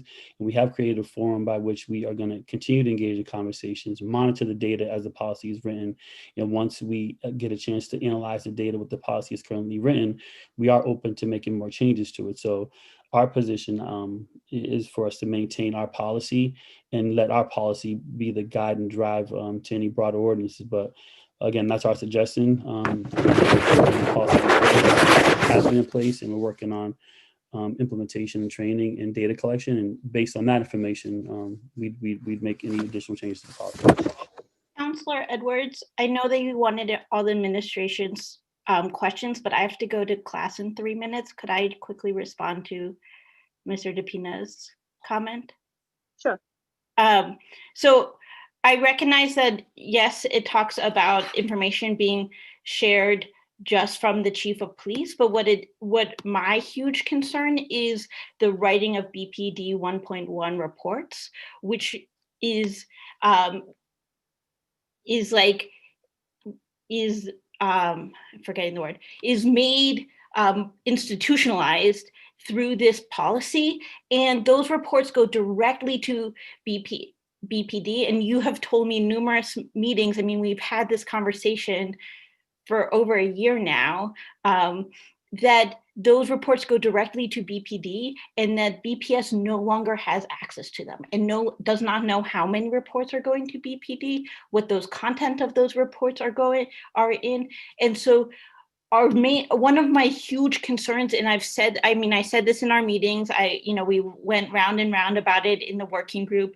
I said this at school committee, is that the bar for what can be written as a BPD 1.1, a report that leaves the BPS's hands, is too low. And Liz McIntyre gave some examples of what that is. And so, yes, there's really restrictive of who can call and who can email. And I'm curious about how you are going to be tracking that. But what I'm more concerned about is that police reports are written with no oversight. And there's the heads of schools get to see them, but they don't get to say, this incident doesn't require a police report and shouldn't be reported. They don't have oversight of it. No one has oversight. And these are reports going straight to BPD. That BPS doesn't frankly know how many of those reports have gone in the last. So if I can respond briefly, so prior to this policy, that communication did happen informally, but our current policy that was passed in September requires those conversations to happen and those discussions to be had prior to any reports being written. So the school administration does now have. I'm sorry to interrupt. I actually have to leave. Hopefully other people can respond. We can agree to disagree, but I think respectfully, our policy addresses all the matters that you referenced. Can I respond? Well, first I want to say thank you to our unafraid educator who is now going to educate our folks and doing her wonderful duty as a teacher. So she may be gone already, but I want to say thank you so much for that. Yes, Councilor Arroyo, please respond. And then I do want to get to Councilor Braden, Councilor Sabi George, and Councilor Bach. Thank you so much. I just want to respond to a couple things. One, right before this hearing, I'm not sure how much earlier in advance it was sent, but we got the responses to questions that were asked during the education hearing, which was held the same week we held this hearing regarding this ordinance where the administration did not show. And we asked questions about BPD and BPS's involvement in BPD 1.1 reports. And even in the response that was sent to us about how many, it's clear, it says in the actual report, BPS cannot, I'm quoting, BPS cannot determine an accurate number of reports written by BPD officers. It literally says it in the report. So, I mean, that's from you. Thank you. I appreciate it. It says that you cannot do it in your own writing. That's not opinion. That's not, anything beyond that. I also remember that I asked in that hearing, and there's footage of this, I asked in that hearing whether or not an administrator could stop an officer, a school officer, from sending a report. They're not allowed to. They're actually just consented. There's actually nothing that says that an administrator can tell a BPD officer not to do that and that it is binding. There's nothing that does that. And so, you know, I appreciate that the intent of the BPS plan was to protect children and to deal with loopholes, which, by the way, they should have, because BPD was reacting and speaking to BRIC and sending things to BPS, and those emails and all those things that happened required this response. So the response was appropriate. The issue is it doesn't go far enough. And so when we talk about, you know, the administration has a say, they have no say.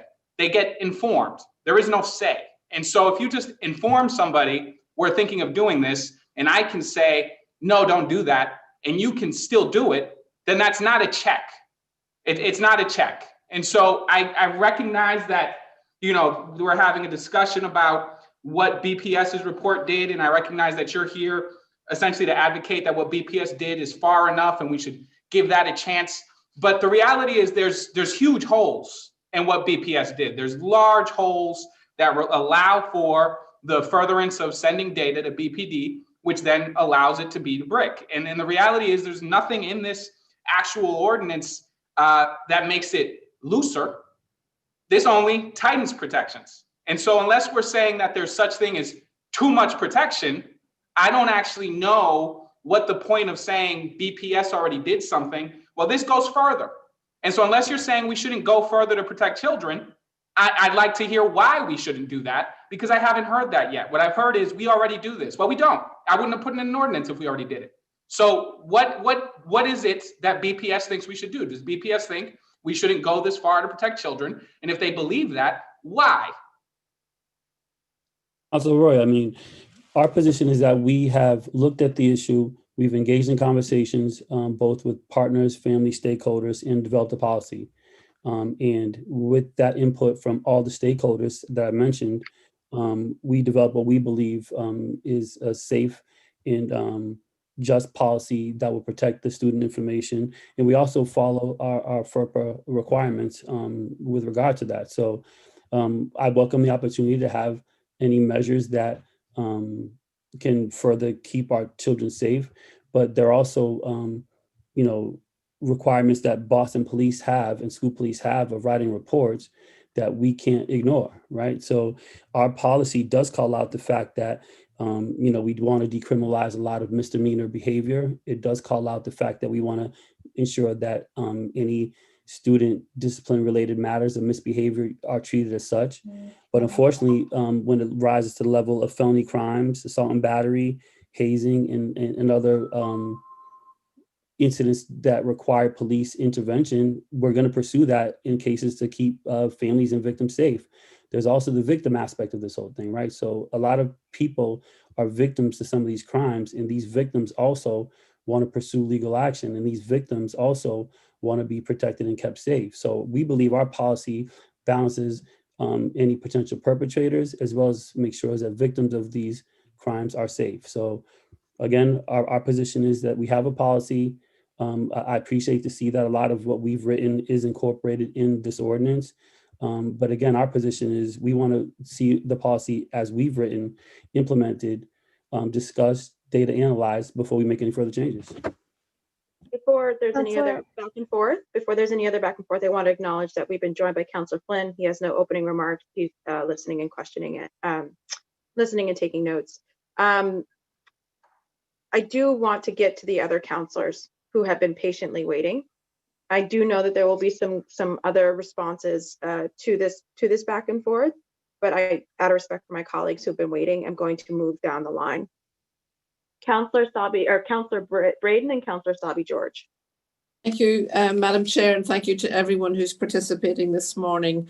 There's a lot to unpack here, and there's an incredible amount of discussion about BPS, and rightly so. It's an area of great concern.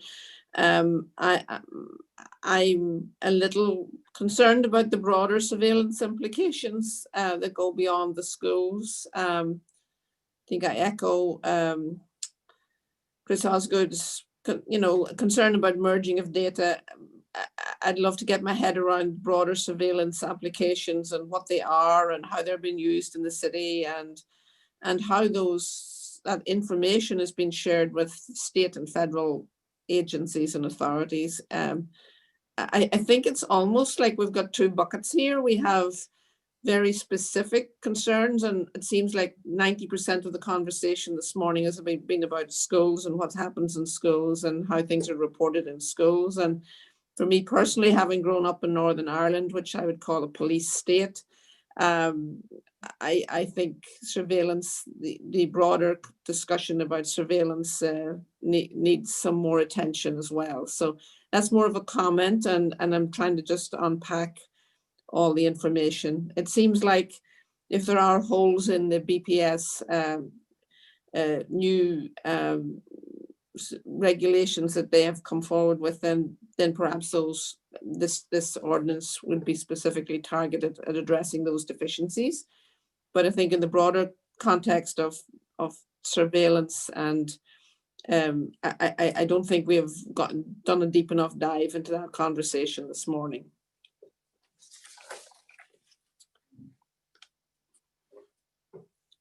Two different buckets, I think. I'd like, a deeper dive into the broader surveillance issues that we haven't addressed this morning, and in terms of the broader population. I know it's been a very good conversation about the school situation, but that's my 2 pennies at the moment. Thank you. Appreciate your 2 pennies. I would say they're at least worth 2 quarters. But I do think, and what Councilor Braden did note is that there's 2 major veins of this legislation. One is directly dealing with BPS and its transfer of information, and the other is overall surveillance technology, and having to present that to the council, having to present that basically to the public, what we invest in and how we are watched in all forms, and making sure there's a process to be totally, completely transparent and accountable to the public. I want to be clear, none of, and the co-sponsors can correct me, this legislation does not ban surveillance so much as it requires that we are transparent about how we are watching everybody and who we pass information to. So that folks are concerned. I know some people are concerned about, like, oh, this practically does this or does this. There is no ban, because we, and I say this as a supporter of this legislation, but as a council and as a understand surveillance may be necessary sometimes. I just want, and I think many people do want, a process for which we are completely transparent to the folks of Boston about how that surveillance works, how much we invest in it, who is doing it, and where the information goes. So just wanted to thank you, Councilor Braden, Councilor Asabi George, and Councilor Bach. Thank you, Madam Chair, and thank you everyone who's here with us today. I think this is probably maybe a little bit of an extension on Councilor Braden's questions, but what departments and applications would this ordinance cover? Because we have talked a lot about the Boston Public Schools, certainly the Boston Police Department.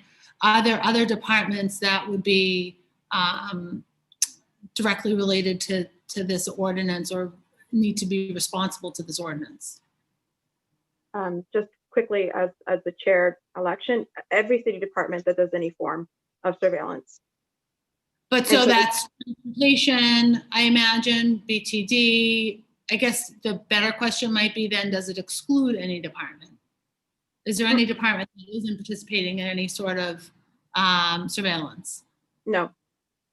And by the definition, no, of surveillance, no. So what is, so I'm curious, and maybe I missed it in opening remarks, but the Boston Public Library is here, for example. What is the impact on BPL? Is that cameras that are in our libraries? Is that sharing information about who has a library card and what books they're taking out? I want to understand sort of the fuller impact of this ordinance on all departments. I've spent some time in the weeds on the schools piece in particular, but not so much in some of these other areas. So I am very curious as to the impact that this would have on a variety of departments in the city, but also, any limitations that this may put on day-to-day business. So I don't know if anyone from either library could speak to that, or David through Thank you, Councilor Sabi George. Each of the departments had initially spoke to how the practical implication of this ordinance would impact the way they their day-to-day. And if they basically, it impacts them if they're surveying people. It doesn't require surveillance. It doesn't reduce their surveillance. I would say I overspoke a little bit when it comes to BPS. We do have limitations on that. But when it comes to outside of BPS, this is really a burden on them to report what they are watching, to report the information that they have, and to make that clear to the public. And if they acquire any additional technology to survey the public, that they are also transparent with that. This ordinance has a 9-month build out so that the reporting, I guess even the accounting, I don't expect every department to understand or know what they're watching and how often they're watching it and where that information is going. But that's the goal of this overall ordinance is not to add any additional. It's to say everyone come forward with what you are watching. And it would take a lot of time. And so as they testified, for many of them, it would impact some of their deadlines for RFPs, some of their day-to-day impacts on the time it would take. DoIT mentioned it doesn't have currently the technology right now, and it would require a build out. So we went through the very many stages of those things, but ultimately the goal is not to add anything. It's more to say, what are you watching? My curiosity there would be on any of the unintended consequences that we're not prepared for. I think that there are so many unknowns here, and that's, I mean, part of what is I think creates some fear around this is that there are a lot of unknowns, but identifying them and appreciating sort of the unintended consequences while drafting this and sort of working towards a solid ordinance that would withstand sort of the challenges of those unintended consequences and still live in the spirit of what we're trying to do here. Thank you, Madam Chair. Thank you, Councilor Sabi George. Councilor Bach, then I believe Councilor Flaherty may have had to step away. So if he is gone, it will be Councilor Mejia after Councilor Bach. Thank you, Madam Chair. And I'll have to ask forgiveness. I have a noon, which I'm going to be a little late to, but I won't be able to stay for the further conversation. A couple of notes from me. One is just, I think Councilor Sabi George just raised a bunch of the, potential implications for our departments, and we heard that from the administration at the beginning here. And I agree with Cade that I'm both encouraged to hear from Nayeli about the work that the administration is doing internally, and also feel like, it's time to unite those conversations. And I find that for me, looking at this legislation, I think that there are good democratic accountability reasons for us to pass a piece of legislation like this. And I also think that the city is very complicated and has a lot of data and surveillance work ongoing. And of course, the ordinance that we pass has to be sensitive to the nature of that in a bunch of departments. And I do take President David Leonard's point, Madam Chair, that in addition to the constraints around schools, I think he was pointing out that there's some areas of jurisdiction for the trustees of the library that are somewhat distinctive when we think about departments here.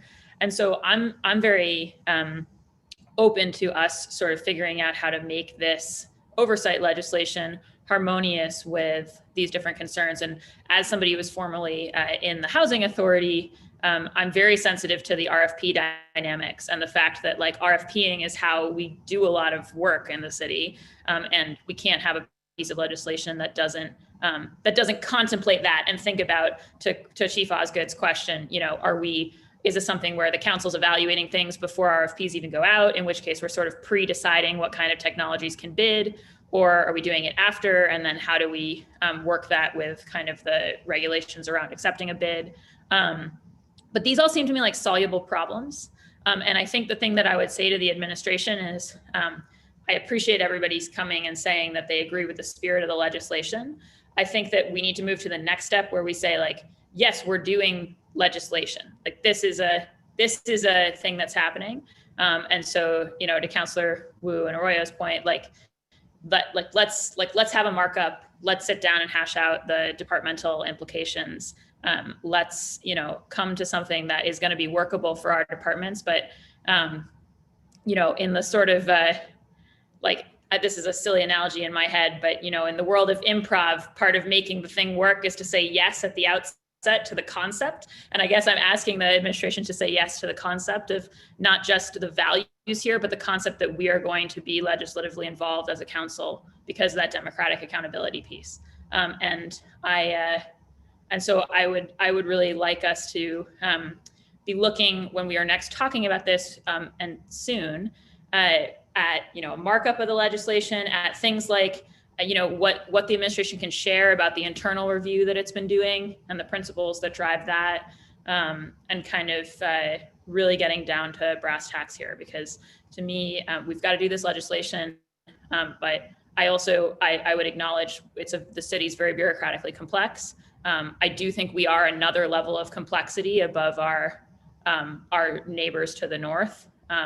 But I don't think that that's a reason for us to wave our hands and say we can't have some kind of accountability like this here in Boston.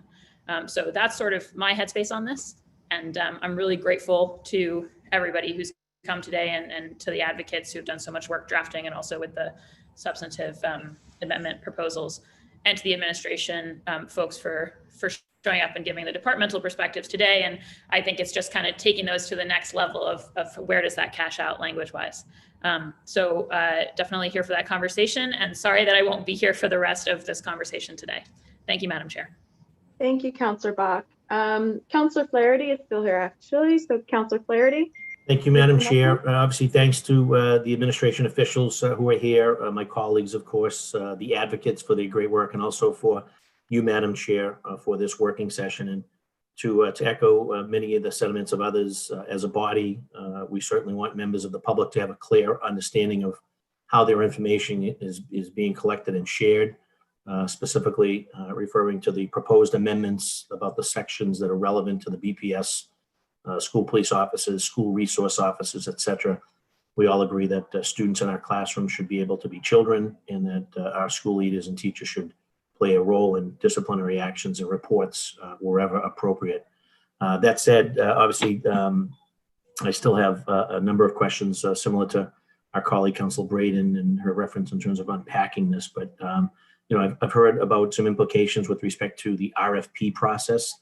So I'd love to have the administration maybe speak more to the implications budget-wise. And obviously, I put my sort of fiduciary responsibility hat on, and we only have a couple weeks left in the legislative session, and thinking about the potential budget impacts it will have on a variety of different departments, many of whom are represented here by their respective department heads. So I think it's sufficient to say that we need to really have an understanding of what these implications are for the RFP process, and what if any burdens will be placed, budgetary burdens will be placed on these departments with respect to sort of their day-to-day operational impact. So I'd love to have something on that front. And then just maybe more from a housekeeping standpoint, what if any action is to be taken now? And is this something that is going to require either another working session or more meetings of the minds in the first quarter of 2021, just for planning purposes through the chair? Thank you. So in terms of planning, I'll just be transparent. I'm going to speak to the co-sponsors of this legislation, as well as advocates, and hopefully the administration is open to figuring out if there's a way to land this plane this year. And if not, I really would like some firm indication from the administration if there's a yes in there, and how long it's going to take them to fill in those details if we're going to push this to next year. But it's really the administration's kind of push to say it's a yes, but within X amount of time, and yes, there's a commitment for us to put the work in to get to that. So I want to be clear with that, and also the co-sponsors and the advocates, because I don't want to ignore the work that they did, which was a lot and extensive over some time. And this isn't the first time we've had a surveillance ordinance or a hearing about it. So there's been conversation going on. To say that we want more conversation is nice, but I need a commitment that there's going to be a landing of this plane. In terms of the question about the RFP, I think it was Chris that brought it up, or I think it may have been actually Nayeli maybe who brought it up. If you could kind of respond tangentially, specifically to Councilor Flaherty's concern about the RFP and budgeting. And also, as this has come up, if the advocates for ACLU, CADE want to respond as well to the RFP question, that would also be extremely helpful. So. Sure, thanks, Chair. I'll just say something quickly, which is that the ordinance as written would allow for the city to put out RFPs without coming to the council first.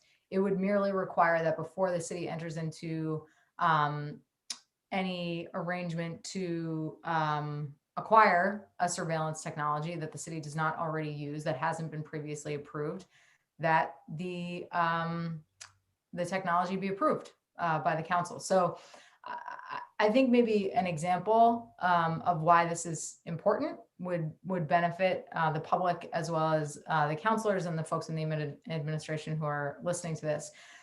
Some years back, the Boston Police Department put out an RFP for a $1.4 million social media surveillance system. They wanted a bespoke, almost like military style social media tracking technology that they wanted to pay a defense contractor over $1 million to build.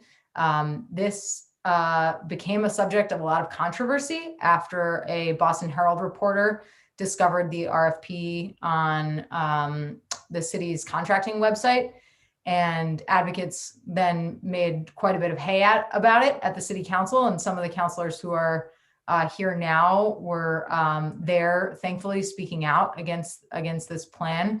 It was later shelved by the Boston Police Department because of all of the community outrage and outrage on the council. So I think that's a really important example of why we need an ordinance like this.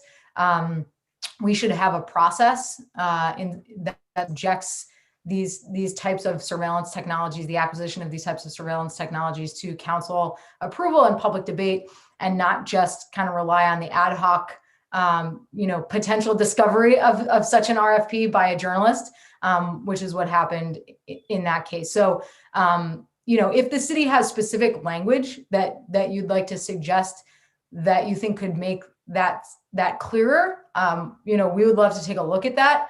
Again, I just want to say that it's really disappointing from the advocates' perspective that we've been working on this for many months, years even, with folks on the council, and that it's only really at the last minute that the administration has showed up to raise these concerns about the language. So, I hope that you can understand our frustration on that point. And so as much clarity as you can provide is really going to be useful, I think, for us to move forward. Hello, Chair. I want to add something to what Kate mentioned, that the section of the ordinance. Before you do, Emilian, actually, Nayeli from the administration was in line, and I wanted to make sure. Okay, sorry. Mm-hmm. Thank you. I think that Chief Osgood probably can speak more to his department's RFP process and procurement obstacles that he thinks that the ordinance is likely to pose. From my perspective, I don't disagree with what Kate is saying about how there are ways to overcome some of the challenges that we've outlined. I think we're more focused on kind of like operations as they currently exist and the challenges that we think this could pose to projects that are already underway and RFPs that are potentially already underway. I would agree with Councillor Bach that those aren't necessarily unsolvable issues. I think from my perspective, at least, I am not speaking to the BPS, BPD context as much as the other departments that I work with on existing small scale pilots and experiments, and just wanting to work through what those new processes would look like in the context of this ordinance. But I'll let Chief Osgood speak to the RFP and procurement process because he's more familiar with it from a departmental standpoint. Just really quickly, first on the specific question that Councilor Flaherty that you raised, I don't think it is inherent that this would necessarily have a budget impact on, it might impact sort of the pool of respondents and things like that, but I don't think it would necessarily have a budget impact. I do think that it is useful thinking of Section 4. I think Section 4 sort of considers all the principal ways that we would partner or acquire sort of data or technology, whether that is it's donated, it is through a partnership or research partnership, or whether it's procured. I just think there's some work we need to do to make sure that the way it is specifically outlined in Section 4 aligns with both the processes that we have that have been effective for us and upholds the sort of the transparency and accountability that is sort of the intent of this. And I think that section 4 needs some probably to be looked at through kind of like that connection of how we actually work today and what could that look like to make sure that we're advancing the objectives of this ordinance. Thank you. Counselor Mejia. Hi. Yes, so I just have to echo really quick that I do believe that it is really sad that we're at the final hour here. There was a hearing that was held. Apparently the administration did not show up for that, and now we're showing up and not ready to dive into the working session. So I just think it's important to note that I too feel a little bit disappointed about the process. And this is probably one of the reasons why so many people don't trust government to work, because everything is like molasses. It doesn't move fast enough for the chimes that we need to move things. And so I think that, it leaves always a bad taste in people's mouths, because it doesn't really seem that whether you like the spirit of which things are written in, the spirit is great, but the intent versus impact is what I think that our people at this, this point needs. So I'm going to ask a question that I got from on Instagram. So basically, I'll just read it here. It says that they're disappointed at last week's meeting about BPS, that they didn't have the statistics of enrollees. And the question for today is, how many active gang members does BPD regularly come in contact with? And how many active gangs with conflict are there right now in the city of Boston? So that's one question. And then I'm just a little bit confused about the language that we're using in this ordinance. I think that the language is confusing because it says that it doesn't qualify as surveillance data, but yet we're still calling surveillance data. So which is it? I also think that most people don't fully understand what's going on when they give the city their information. Like if I go to the parking clerk and I give my social security number, I don't think it's giving my social security is saying that we're giving it to the entire city. So what does that look like in terms of information sharing? And I gave the example of the social security, it could be any data. But when, and this is in regards to the Boston Public Schools, when BPS schedules a meeting with the student and family after a report has been drawn, it says that a list of attorneys will be provided and that has been vetted by Mejia. Are these attorneys pro bono? Who is footing the bill? Who's paying for these lawyers? A lot of families may not be able to afford attorney fees for meetings like this. So I'm just curious about how are we supporting families? And then I'm also curious in terms of the language and interpretation as to whether or not people know what information is being offered to them. And then just as a general note, we've seen these kind of reforms take place all across the country, including Seattle, as Kate pointed out. And we also heard testimonies from the administration that many of these changes are being made here and already are being undertaken. And I think we're more aligned on the issues than we think. And I think that these moments require us to lean in and move the work forward. And the question is, where's the political will to make that happen? That's a lot. I don't know who wants to go first. Thank you so much. Maybe we can have for the scriveners of the ordinance, either the co-sponsors or the advocates, specifically answer the questions around the attorneys, around specific languages that Councilor Mejia had outright just questions about. And then I think the administration has heard from all of us our frustration about this kind of late conversation. So I don't know who of the. I can start answering. Can I share my screen to show something about the ordinance? Thank you. Can I share 2 quick points, Emiliano? Yeah, sure. Go ahead. I just think it's going to provide some framing. This is earlier to City Councilor Liz Braden's comment about discussing surveillance at a broader scale and not just focusing on the schools. And I think that's a very good point. And one of the things that I thought would be important to bring up is, there are some ongoing reports and news that are coming about regarding, for example, in Florida recently, there have been reports of the sheriff's office keeping tabs and keeping lists of, essentially these lists are serving to predict the likability that or possibility that a young person will become a criminal. And so they have all these identifiers. I mean, not too different, right, from how we have the 10-point gang data, gang-based points system. So they essentially keep this list of young people who they think in the future will become criminals. And so it's already like predicting, right, from a young age. And so for us, I think the spirit of the ordinance is very much preventative. It's very much, recognizing that we already have such a difficult and burdensome criminal justice system that already is so discriminatory and so broken in many ways.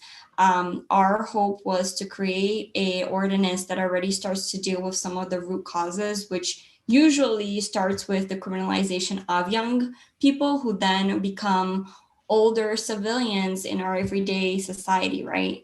Now, that's not to say that we shouldn't have, obviously, a broader conversation about surveillance at large, and I think a lot of the other advocates will have a lot to say about that. But I just wanted to offer that framing about how this is in many ways preventative, and then also to City Councilor Mejia's point earlier regarding the pro bono, whether lawyers will be pro bono or not. I do want to say that we've had these conversations for over years with BPS, and one of the ongoing issues has always been that we as advocates, our organizations, even pro bono and lawyers who are willingly trying to go to schools and talk to students and help their families are consistently blocked and are not allowed in, are not engaged with. And we've actually proposed that we would provide lists of, interpreters, of lawyers, especially from some of our partner organizations.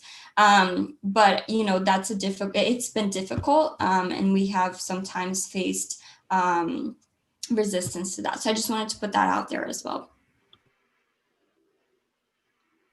Thank you. Oh, thank you. Madam Chair, are you seeing my page, the sharing? Yes. Great. Thank you, Madam Chair. So I'm just going to build up on what Kate and Valeria were saying, especially some of the concerns raised by Councilors Isabi George. So first we have to, I think that it makes sense to read the definition of the ordinance, because there are some exceptions that I want to go through. So first of all, surveillance is defined as the act of observing or analyzing the movements, behaviors, or actions of identified individuals. So surveillance data and surveillance technology mounts on this definition, so that surveillance data means any electronic data collected, captured, recorded, retained, processed, intercepted, or analyzed by surveillance technology acquired by the city or operated at the direction of the city. And then the definition of surveillance technology says that it means any device, hardware, or software that is capable of collecting, capturing, recording, retaining, processing, intercepting, analyzing, monitoring, or sharing audio, visual, digital, location, thermal, biometric, associational, or similar information specifically associated with or capable of being associated with any identified individual or group. So in section what used to be section 2, now it's section 1663.3, there is a specific provision that would, for example, exempt most of the data collected by the libraries, because it says that the following do not constitute surveillance data and the requirements of this ordinance do not apply to them. So A is surveillance data acquired where the individual knowingly and voluntarily consented to provide information, such as submitting personal information for the receipt of city services. So in this case, if someone goes to the library and wants to get a library card, that would be a city service. So So this doesn't mean that the data is not protected, right? The data is protected because the city has to certain obligations in accordance with the terms of services and the privacy policies that the library has with the people. And then finally, surveillance data acquired where the individual was presented with a clear and conspicuous opportunity to opt out of providing the information. So then the ordinance goes on, and there are a lot of actually surveillance technologies that are excluded from the ordinance.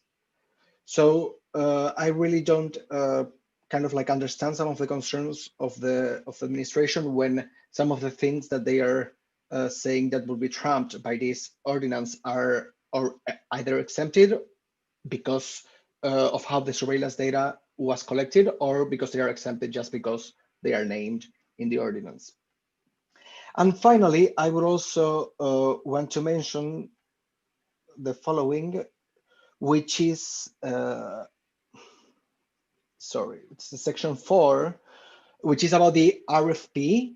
Well, actually, the city may seek here, as you can see, seek but not accept funds for surveillance technology without approval from the city council.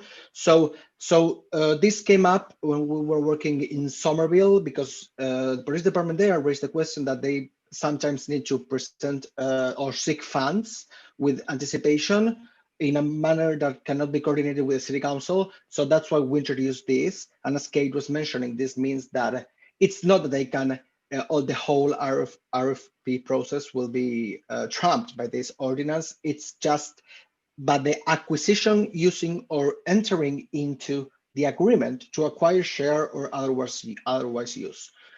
Anything that it's outside this, the administration can do it without the approval of the city council. It's just the use and the engaging with the surveillance technology that is being targeted by this ordinance. Thank you, Madam Chair.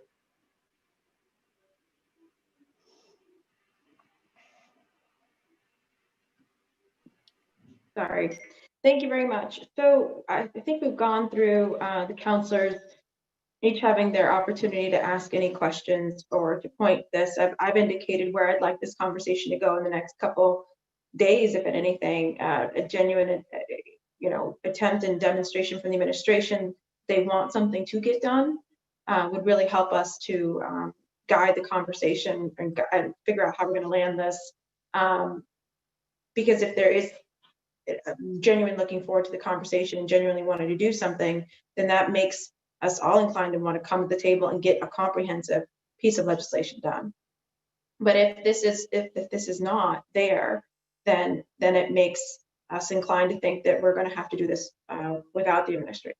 And that's not ideal. It's not the goal. I'm otherwise, unless there's anyone who has any burning concluding remarks from any party, you can raise your blue hand at this time to speak. I'm going to go ahead and close out this working session, follow up with the co-sponsors and the administration. Madam Chair, I'm sorry.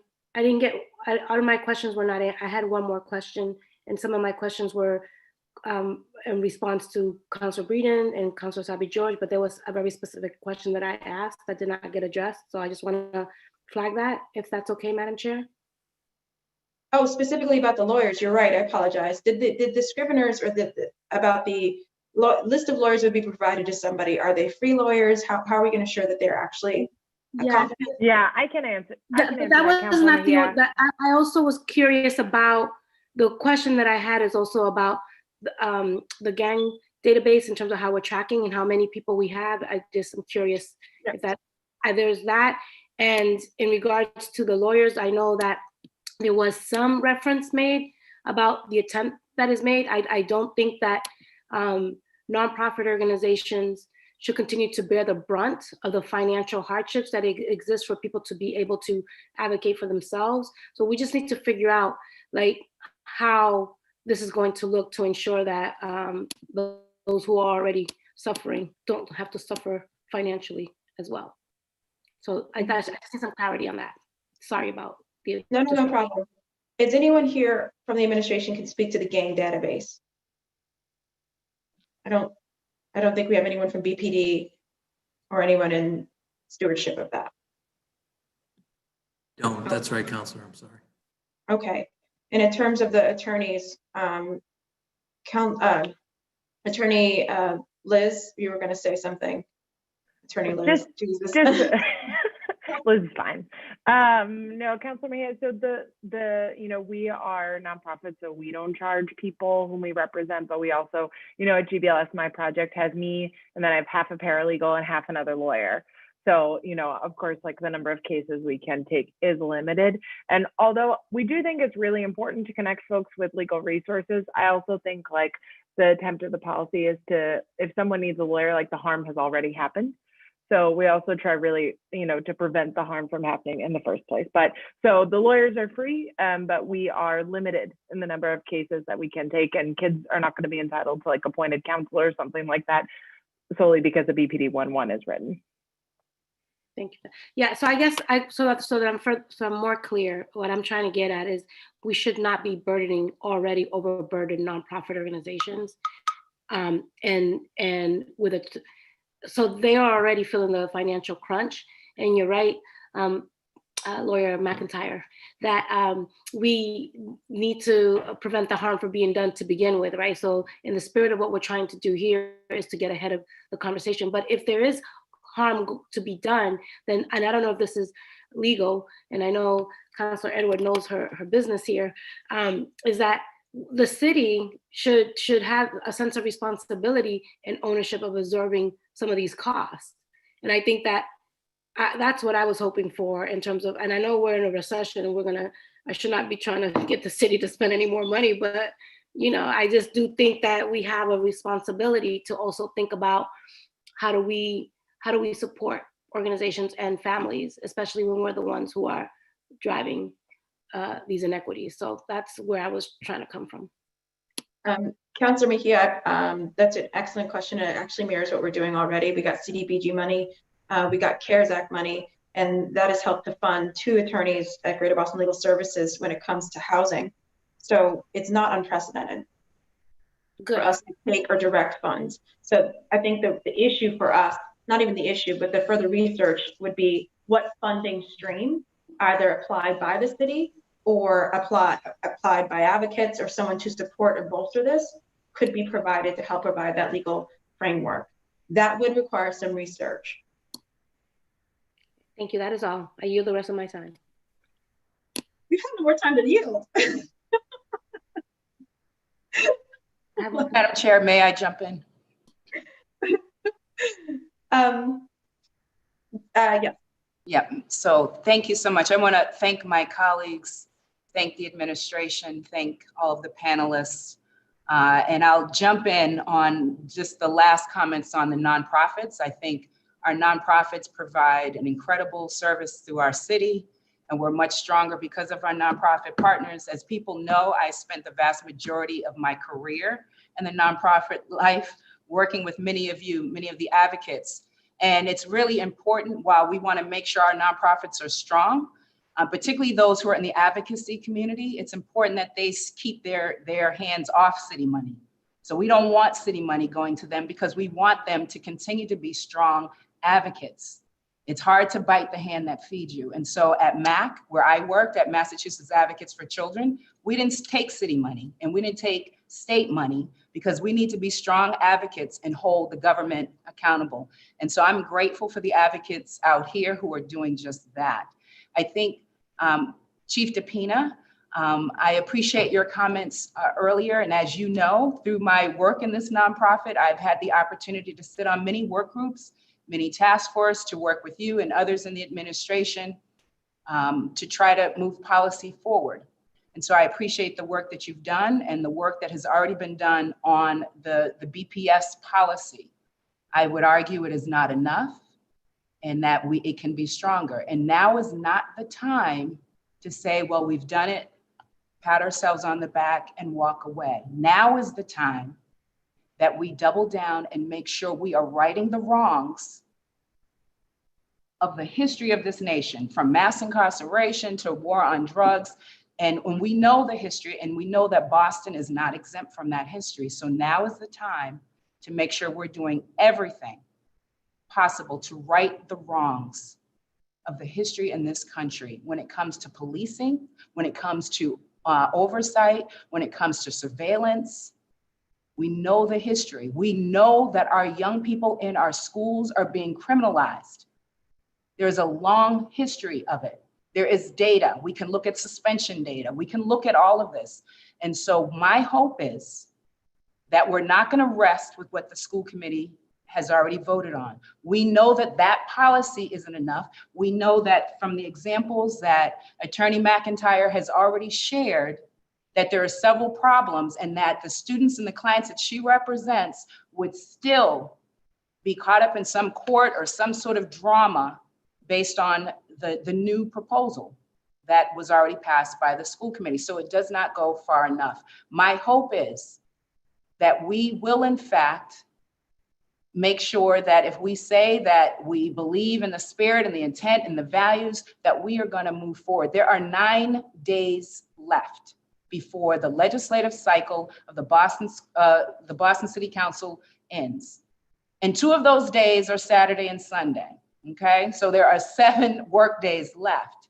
If we're gonna get this done, I would really appreciate a marked up version from the administration saying what their concerns are, what their questions are, what their suggested language would be. We have that from the advocates. We have that from the advocates. We have language that we have been working on and we're ready to move forward. As our chairwoman has already said, it is not my goal ever to jam something in. I want to make sure that we are moving forward legislation that is thoughtful and that everyone has had the chance to weigh in and get their thoughts down on actual paper. So that is what I am asking the administration to do, to put it on paper so that we can move forward. The city council is prepared to move forward with a vote. And I'm gonna follow the lead of our chair and the advocates and my colleagues who have sponsored this with me to see when that timing is. But I'm very mindful that we don't have much left in this legislative cycle and that the sense of urgency is here. This is not, we've already done it, so let's just see what happens, or let's just push and kick the can down the road. The urgency is here. So that is my hope that we will move forward and we will get this done. Thank you so much, Madam Chair. Thank you very much. Any other concluding remarks? If I could step in, Madam Chair. Yes. Thank you, Madam Chair. I just want to touch on the gang database piece really briefly.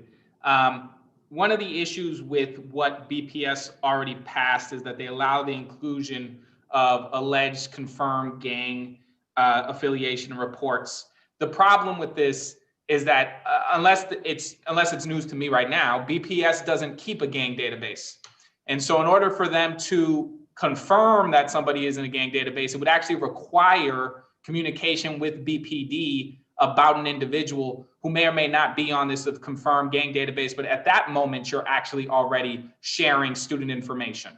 On top of that, the reality is, and we have a hearing on this that I don't think is going to be held this year, but the gang database is racist. I mean, it's discriminatory. It does FIOs based on clothing, on association. You can end up on the gang database without ever having been seen committing any criminal act. That you can be an alleged gang member and confirmed. And frankly, I have an issue with BPD having that process legitimized by BPS. And so the reality is our solution actually makes it so that you can't contain information pertaining to suspected, alleged, or confirmed gang involvement, affiliation, in association, or membership in this ordinance. So as far as the gang database issue goes, which I think Councilor Mejia raised, right now the issue as I see it is that the BPS policy allows for it to be a part of their reporting and allows for them to have communication with BPD about individuals when they're making a decision as to what to include in a report, unless BPS is keeping their own gang database, which would be news to me and would be incredibly problematic. It requires them to actually have conversations with and confirm with BPD as to whether or not somebody is on that file, which is in itself a communication, which is in itself problematic. And so I think that one of the things that this ordinance seeks to fix is that it doesn't allow you to do that anymore. And the current BPS policy does. And so I look forward to seeing a markup from the administration. I think there's I stand by this language. I stand by the protections here. And I look forward to seeing where the administration's problems with this language is and where they think this doesn't go further enough. Because frankly, for me, it's incredibly troubling that what I've heard hasn't been, here's how we protect more people. Here's how we make this more protective. Everything I've heard is, let's not protect them that much.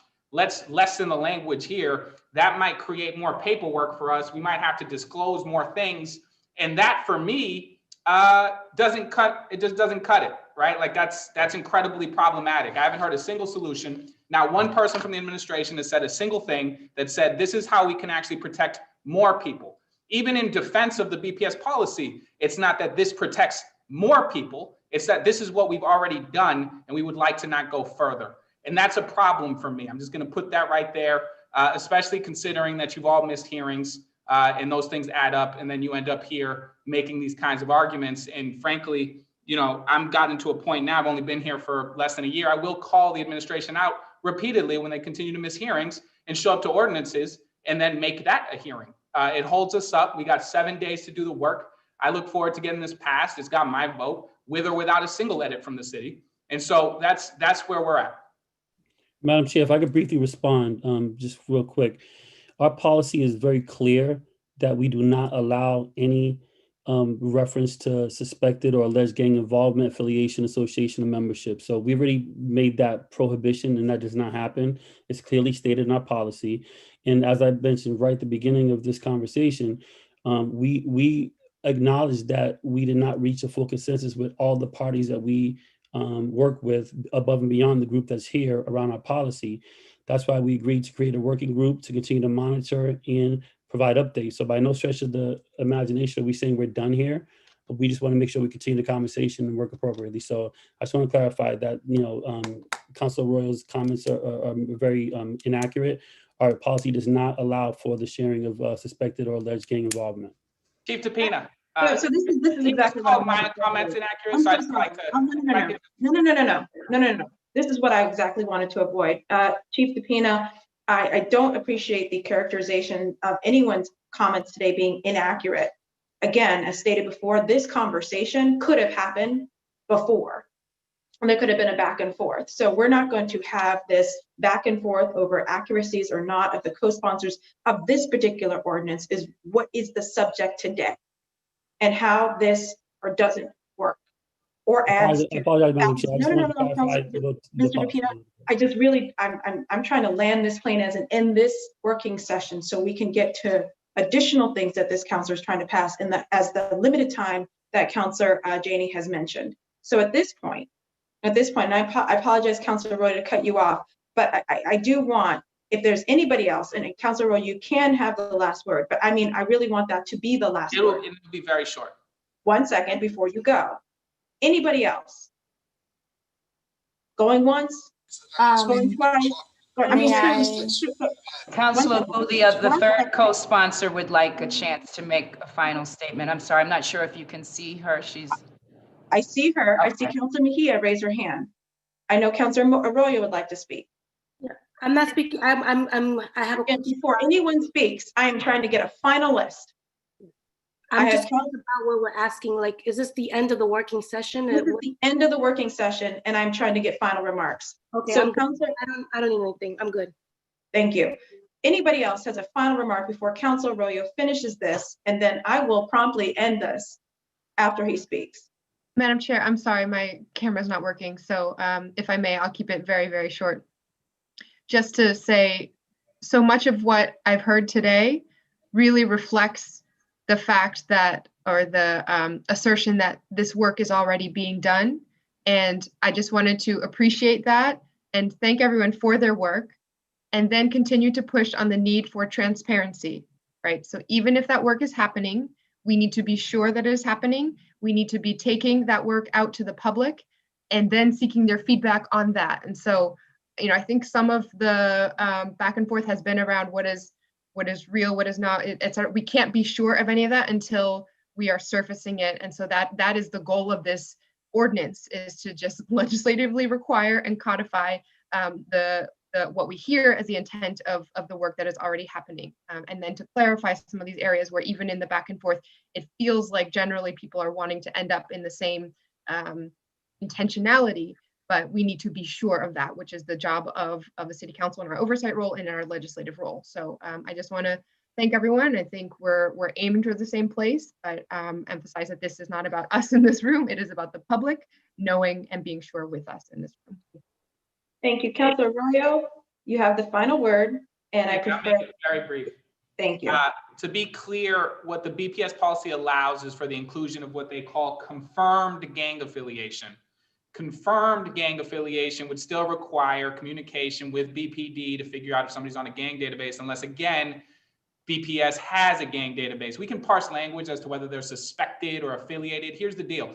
You can end up as a confirmed gang member by doing zero criminal activity simply by what you are wearing and who you are associating with. It does not make you a confirmed gang member. It still makes you an alleged gang member. And so whether or not you have an issue with the language that I am saying about a confirmed or a suspicious or an allegation, at the end of the day, the language that the BPS policy allows for is confirmed gang member. I don't know how they would get that information without communicating first with BPD about a student, about that student's name, about that student's access. And then just so we're clear on what confirmation means, confirmation could mean that they have been seen in the company or the vicinity of people who are also allegedly gang members, that they have been wearing clothing like a Cleveland Indians hat or whatever it may be, that gives them points on a system that then makes them a confirmed gang member. And so at the end of the day, you know, that the parsing of language here doesn't really matter to me. At the end of the day, what BPS's policy allows for is the inclusion of somebody's confirmed gang affiliation, which is based on very soft observations, that is based on very problematic racist observations. And so when we talk about the criminalization of our children, it's precisely that I mean. And so when we talk about whether or not I'm being inaccurate or accurate, everything I just said is accurate. And whether or not BPS is willing to say today that they do not have to speak to BPD about a student in advance to figure out if that person is actually, quote unquote, a confirmed gang affiliate, whether or not they're keeping their own files on that, I would find incredibly interesting. Thank you. Thank you very much. The goal was a working session. I think we had a robust hearing in the end. And so we have several different points and perspectives. We will get to work. I look forward to hearing from the administration. Thank you to the co-sponsors. Thank you to the advocates. Have a good day. Thank you, Madam Chairman. Madam Chair. Thank you, Madam Chair.